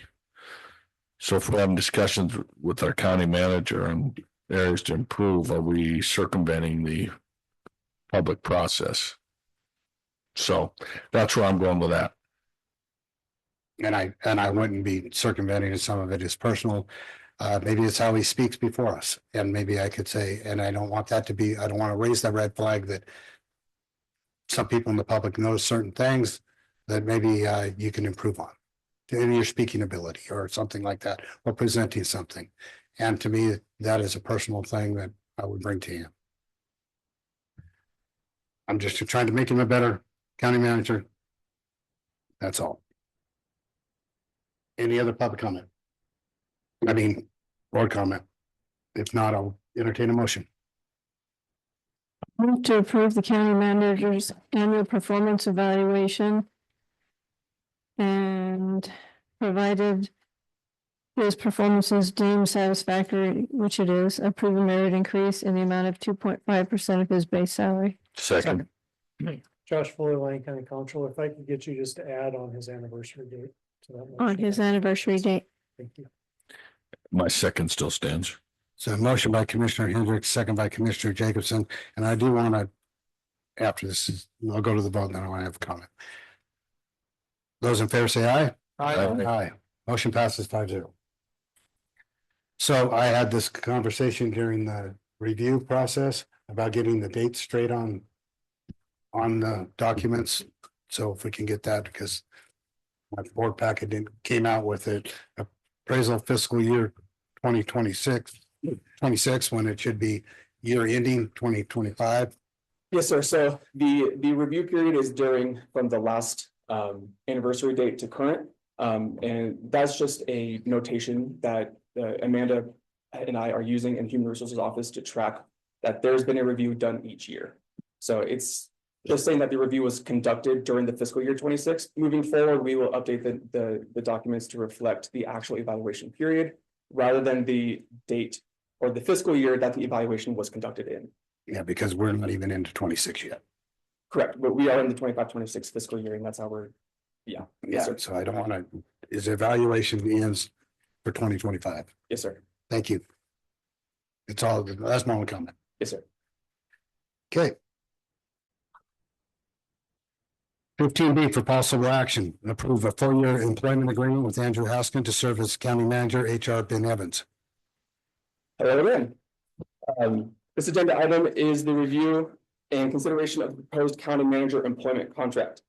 The proposed contract is included in your agenda packet.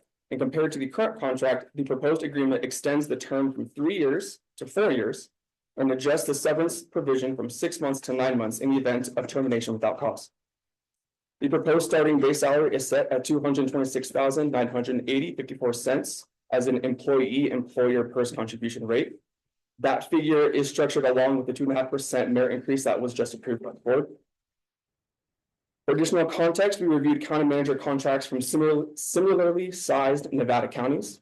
Severance provisions and contract terms vary across jurisdictions, with severance ranging from none to 12 months and even some uniquely considered, and contract terms commonly ranging from 3 to 5 years.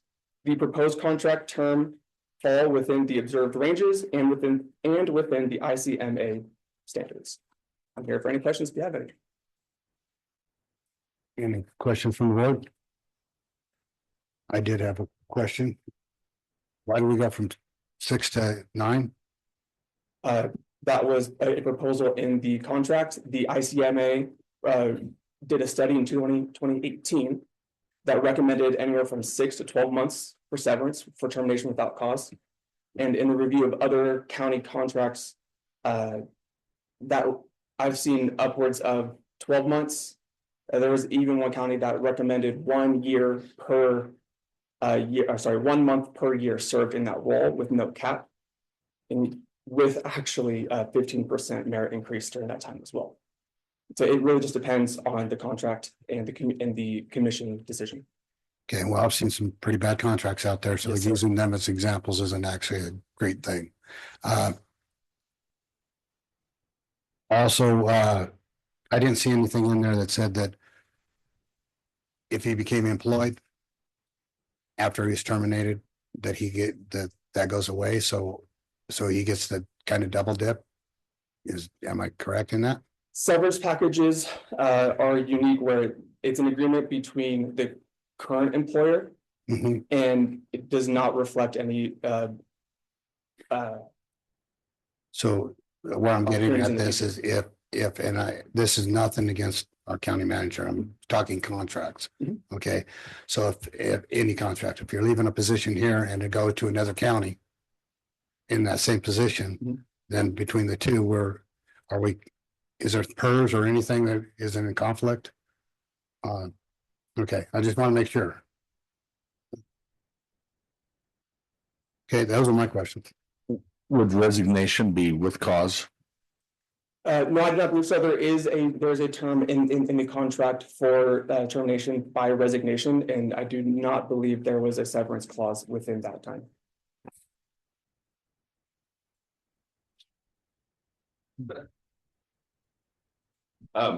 Andrew Haskin, Lyon County Manager. So that clause didn't come from any of the other contracts. I took a look at what my current contract was and took a look at adjusting that specific clause.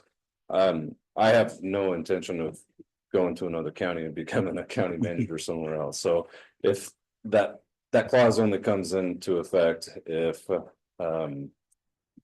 I'm terminated without cause. With cause, there's no severance package on that, just to be clear.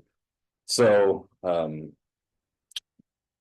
because I have no intention of moving on in that case, I mean, I built my house here. I plan on staying here in Lyon County. It takes a bit of time to find another job. So that's what it's really about. There's also a state statute in there that talks about how for government employees, we can't take a position for an appointed official, I guess is what I'm trying to get at. You can't take a position with a company that you've regulated for 12 months. So it just kind of aligns with that. We run across that for elected officials. Yeah. We can't go work for the state after being a county commissioner for a year. Does this have anything to do with any of our other contracts setting a precedent? So, because he is our only employee and this is our only contract. It's not changing anything, right? I don't want to go down this road where we just keep stretching it. Josh Fuller, Lyon County Comptroller, for the record. No, this doesn't affect or set precedent for any of the other contracts in the county. Those are done by your personnel policies. So only this position. On this item, and it's nice to have a contract. You're not required to, but it's nice to have a contract. I've been in the situation where the board has asked me to negotiate severance packages, And so having it up front means you usually pay out less than if I have to negotiate one on the back end, so you're aware. Thank you. I think I got my answers. Any other questions? I went to public comment, didn't I? I don't think so. Public comment. Seeing none online, bring it back to the board for a motion. I'll make a motion to approve a 4-year employment agreement with Andrew Haskin to serve as county manager as presented. Second. We have a motion by Commissioner Jacobson, second by Commissioner Huckabee. Those in favor say aye. Aye. Aye. Passes 5-0.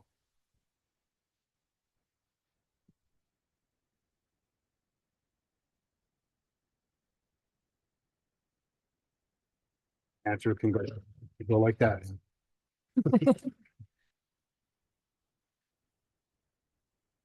For possible action, accepted donation in the amount of $5,097.51 from Meals on Wheels of America and Target Circle. Human Services Director Shayla Holmes. Shayla Holmes, Director, Lyon County Human Services. For the record, this is just a check we got in the mail. We are a member of the National Meals on Wheels Association, which makes us eligible for some of these funds that they draw down from the national level. And we're happy to take $5,000 and put it to use for our local Meals on Wheels recipients. Any questions or comments from the board? Any public comment? Any online? Seeing none, bring it back to the board for a motion. To accept a donation in the amount of $5,097.51 for Meals on Wheels of America and Target Circle. Second. Motion by Commissioner Hendricks, second by Commissioner Casanelli. Those in favor say aye. 5-0. Motion passes. For possible action, adjust currently open transportation specialists out of Yerington Senior Center from 30 hours to 25 hours and increase the transportation specialist out of the Dayton Senior Center from 30 hours to 35 hours. Shayla Holmes, Director, Lyon County Human Services. For the record, this is a simple yet bit, I guess, complicated explanation. However, both of these positions are becoming available. One is open now. The other one, our transportation driver in Dayton, is getting ready to retire in January. So we would typically do this during the normal budgeting process, but because both of these positions are going to be vacant at the same time, it is prime opportunity to make these changes without impacting an employee. With that, about 7 or 8 years ago, we assumed operations of the Yerington Senior Center. When we did that, we maintained the current levels of staffing that that center had when it was operated by a nonprofit. Over the years, we've been able to assess and identify needs of that center utilizing standard eligibility for home delivered meals and getting folks transferred into transportation, which is better for your health anyway, to come into the center and reduce home delivered meals. And then approving folks there on with the same eligibility criteria that we do throughout the county. With that, the Yerington Senior Center has 2 drivers. The Dayton Senior Center, the Friendly Senior Center, and the Silver Spring Senior Centers all have 1 that do both home delivered meals and in-center transportation. Yerington does have more mileage because we cover Wellington and we do a Smith Valley stop once a week. So they do about 3,000 miles. However, there's been no wait list for home delivered meals or transportation in the past 6 years. Dayton has an increasingly climbing wait list for home delivered meals.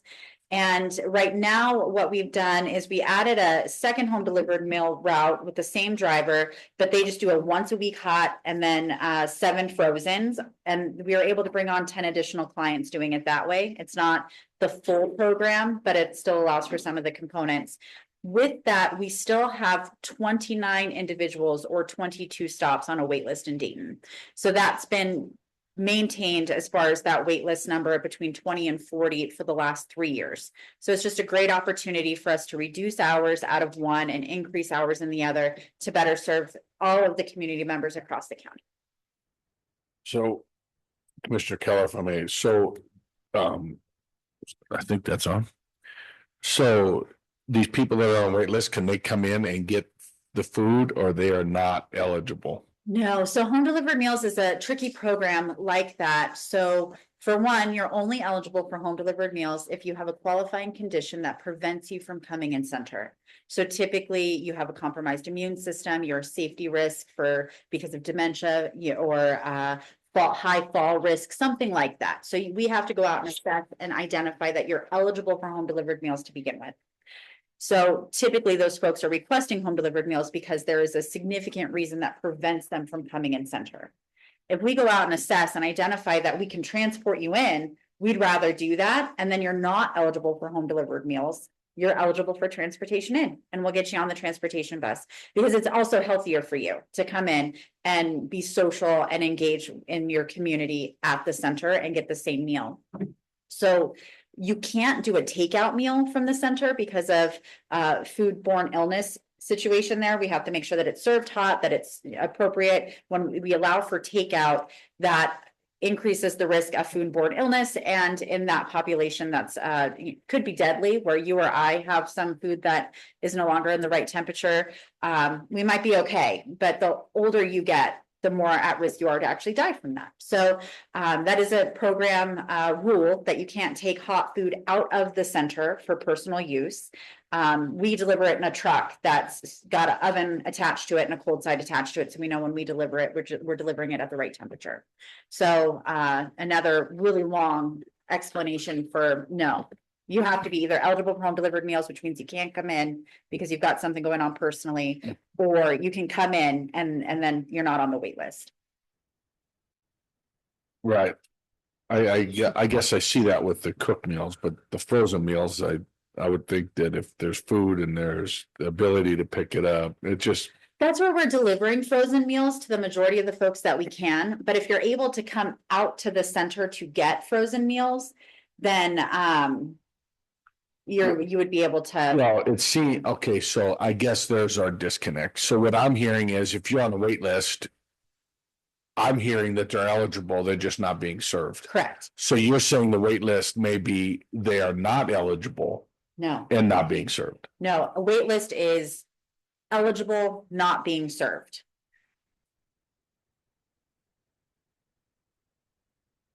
Don't have the capacity to with the existing hours and staff. So with us being able to shift these hours, that allows us to alleviate that wait list. So moving hours around, increasing the amount of hours available out of in that center will allow us to alleviate that wait list.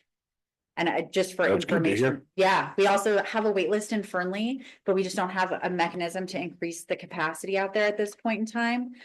So we're constantly working on that, and we're gonna try to tackle that one next. But for right now, this is our easy button for the Dayton one. All right. Thank you, Chair. Just a clarification. So you have two drivers in Yerington, but one of those positions is currently open. Correct. You only have the one driver in Fernley and Dayton and Silver Springs. Correct. Each. Yep. But the demand is lower in Yerington now.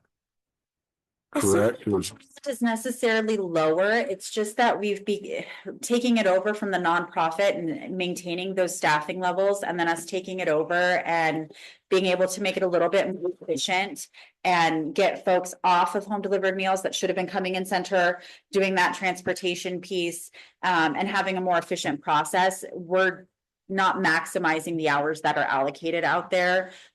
They've got some wiggle room in their day. And so we'd rather reduce that wiggle room in their day, make them where they need to be, right size those hours dedicated to the Yerington area and utilize some of those hours where we could use some more.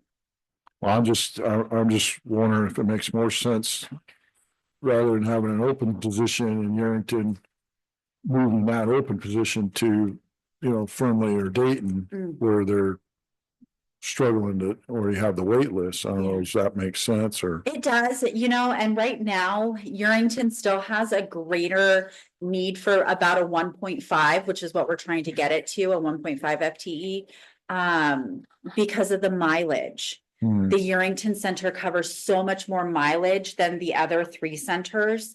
That we don't want to eliminate that entirely because they do have more mileage that they put on in transportation and home delivered meals. When you look at all of the four centers combined, Yerington's got the most mileage, so that just takes up more time.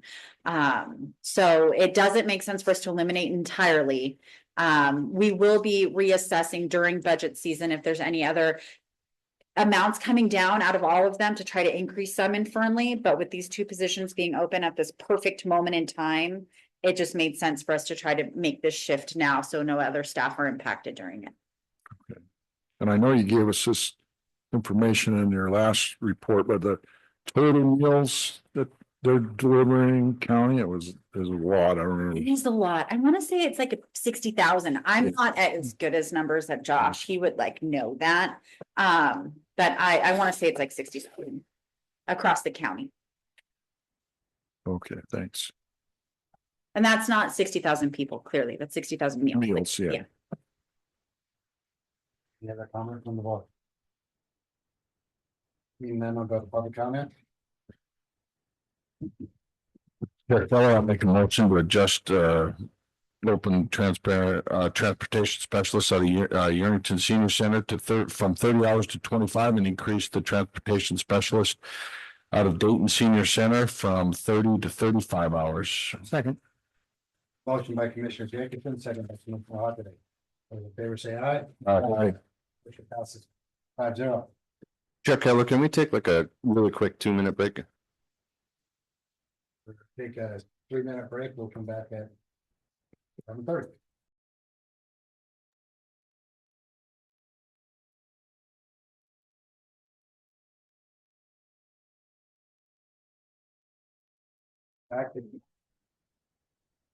We're back. It's 11:30. We recess to convene as the Silver Springs General Improvement District Board. Public participation, no action will be taken on any item until it's properly agendized to allow any public participation. Seeing none in the room, to 18A for possible action to approve amendment number 1 with agreement with Atkins Willis Incorporated for the RIB exploration and the Silver Springs GID WWTP rehab improvement project to extend the agreement ending date to December 31st, 2026. Utilities engineer, Mr. Panda. Ishwar Panda, utilities engineer for the record. This is a study conducted by Atkins Willis, which is called REEF Exploration and some wastewater treatment plant rehabilitation improvement project.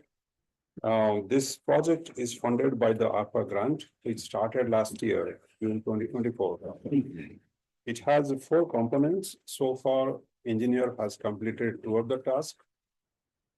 Those are included filtration system and disinfection process evaluation.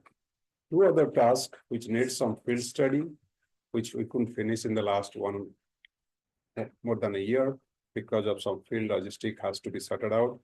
So engineer needs requesting some time to complete those field testings and some data analysis so that they can complete this project, the remaining 2 tasks. We're requesting to extend the contract by December 31st, 2026, which is also in line with the timeline by which we have to spend the ARPA funding. So hopefully we'll be able to complete those field testing, including some geotech study inside the airport, some other neighborhood to find some effluent site, disposal sites. So that's kind of plan for conducting within the next 12 months from today. Any questions you have? Are there any questions or comments from Mr. Panda? Any public comment? None in the room, none online. Bring it back to the board for a motion.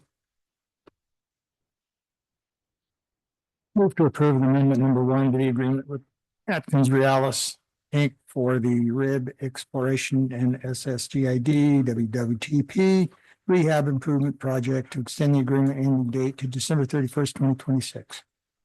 Second. Motion by Commissioner Hockaday, second by Commissioner Casanelli. Those in favor say aye. Aye. Aye. Motion passes 5-0. Thank you, Chair.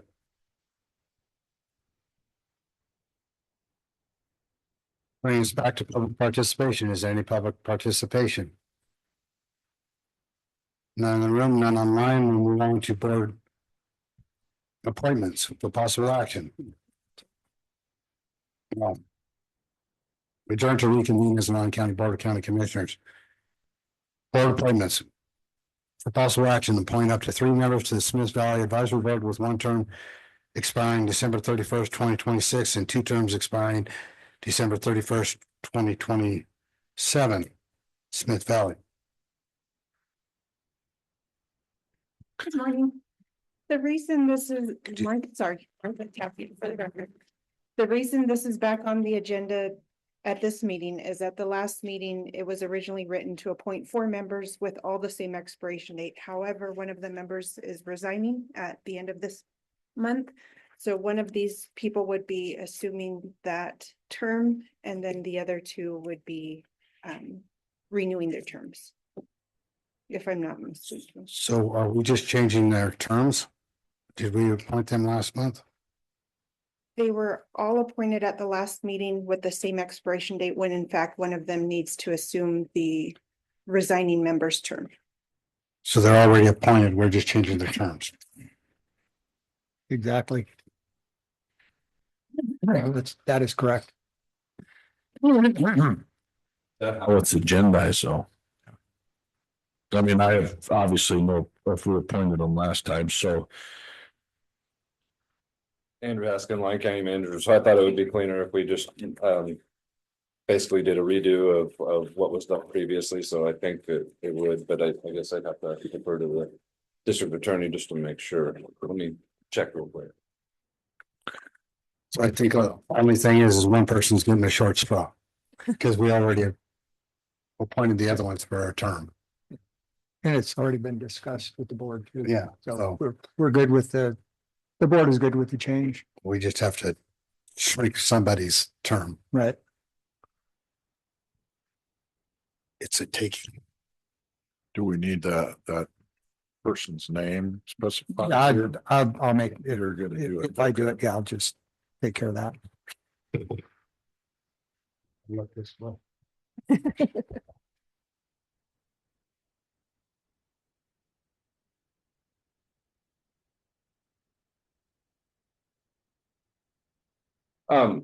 We think it's fine to go forward today, so I would agree. I did want to throw out there that 2 of them did volunteer.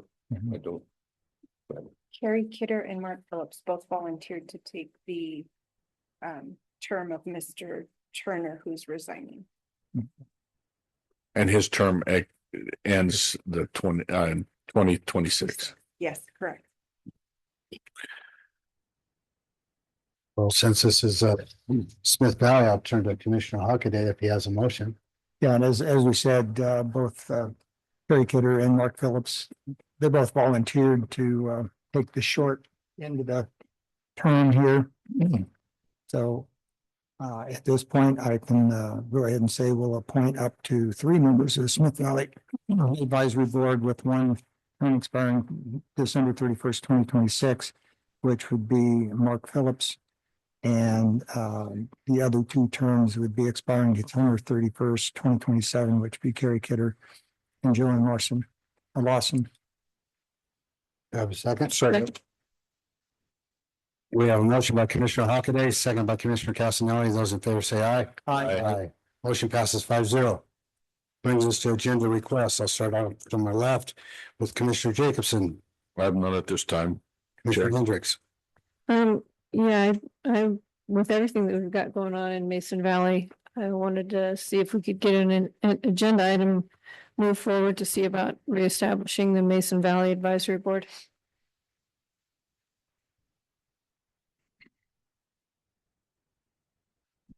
Any other? Commissioner Casanelli. None at this time. Commissioner Hockaday. Nothing at this time. And I have none. So we'll go back with Commissioner Hockaday with Commissioner comments. First of all, Smith Valley will have their parade of lights on Saturday, starting 7 p.m. That will be going from Dressler Park to Rosie's on 208. We will be seeing that activity, and Merry Christmas and Happy New Year to everybody. Commissioner Castelli. Just echoing that, just Merry Christmas to everyone, and staff has been doing a great job, and happy holidays, and here's to a new year. Happy New Year. Commissioner Hendricks. Just Merry Christmas and Happy New Year to everybody. Commissioner Jacobson. I said that in the beginning comment, so I'm good. Now, it's same thing. Merry Christmas, Happy Holidays, Happy New Year, all the above, Hanukkah. Am I missing anything? Any birthdays? Okay. Move on to public participation, last and final public participation. Do we have any in the room? Do we have any online? Seeing none. It is 11:39. And we're adjourned. Do we have a closed session? We're adjourned.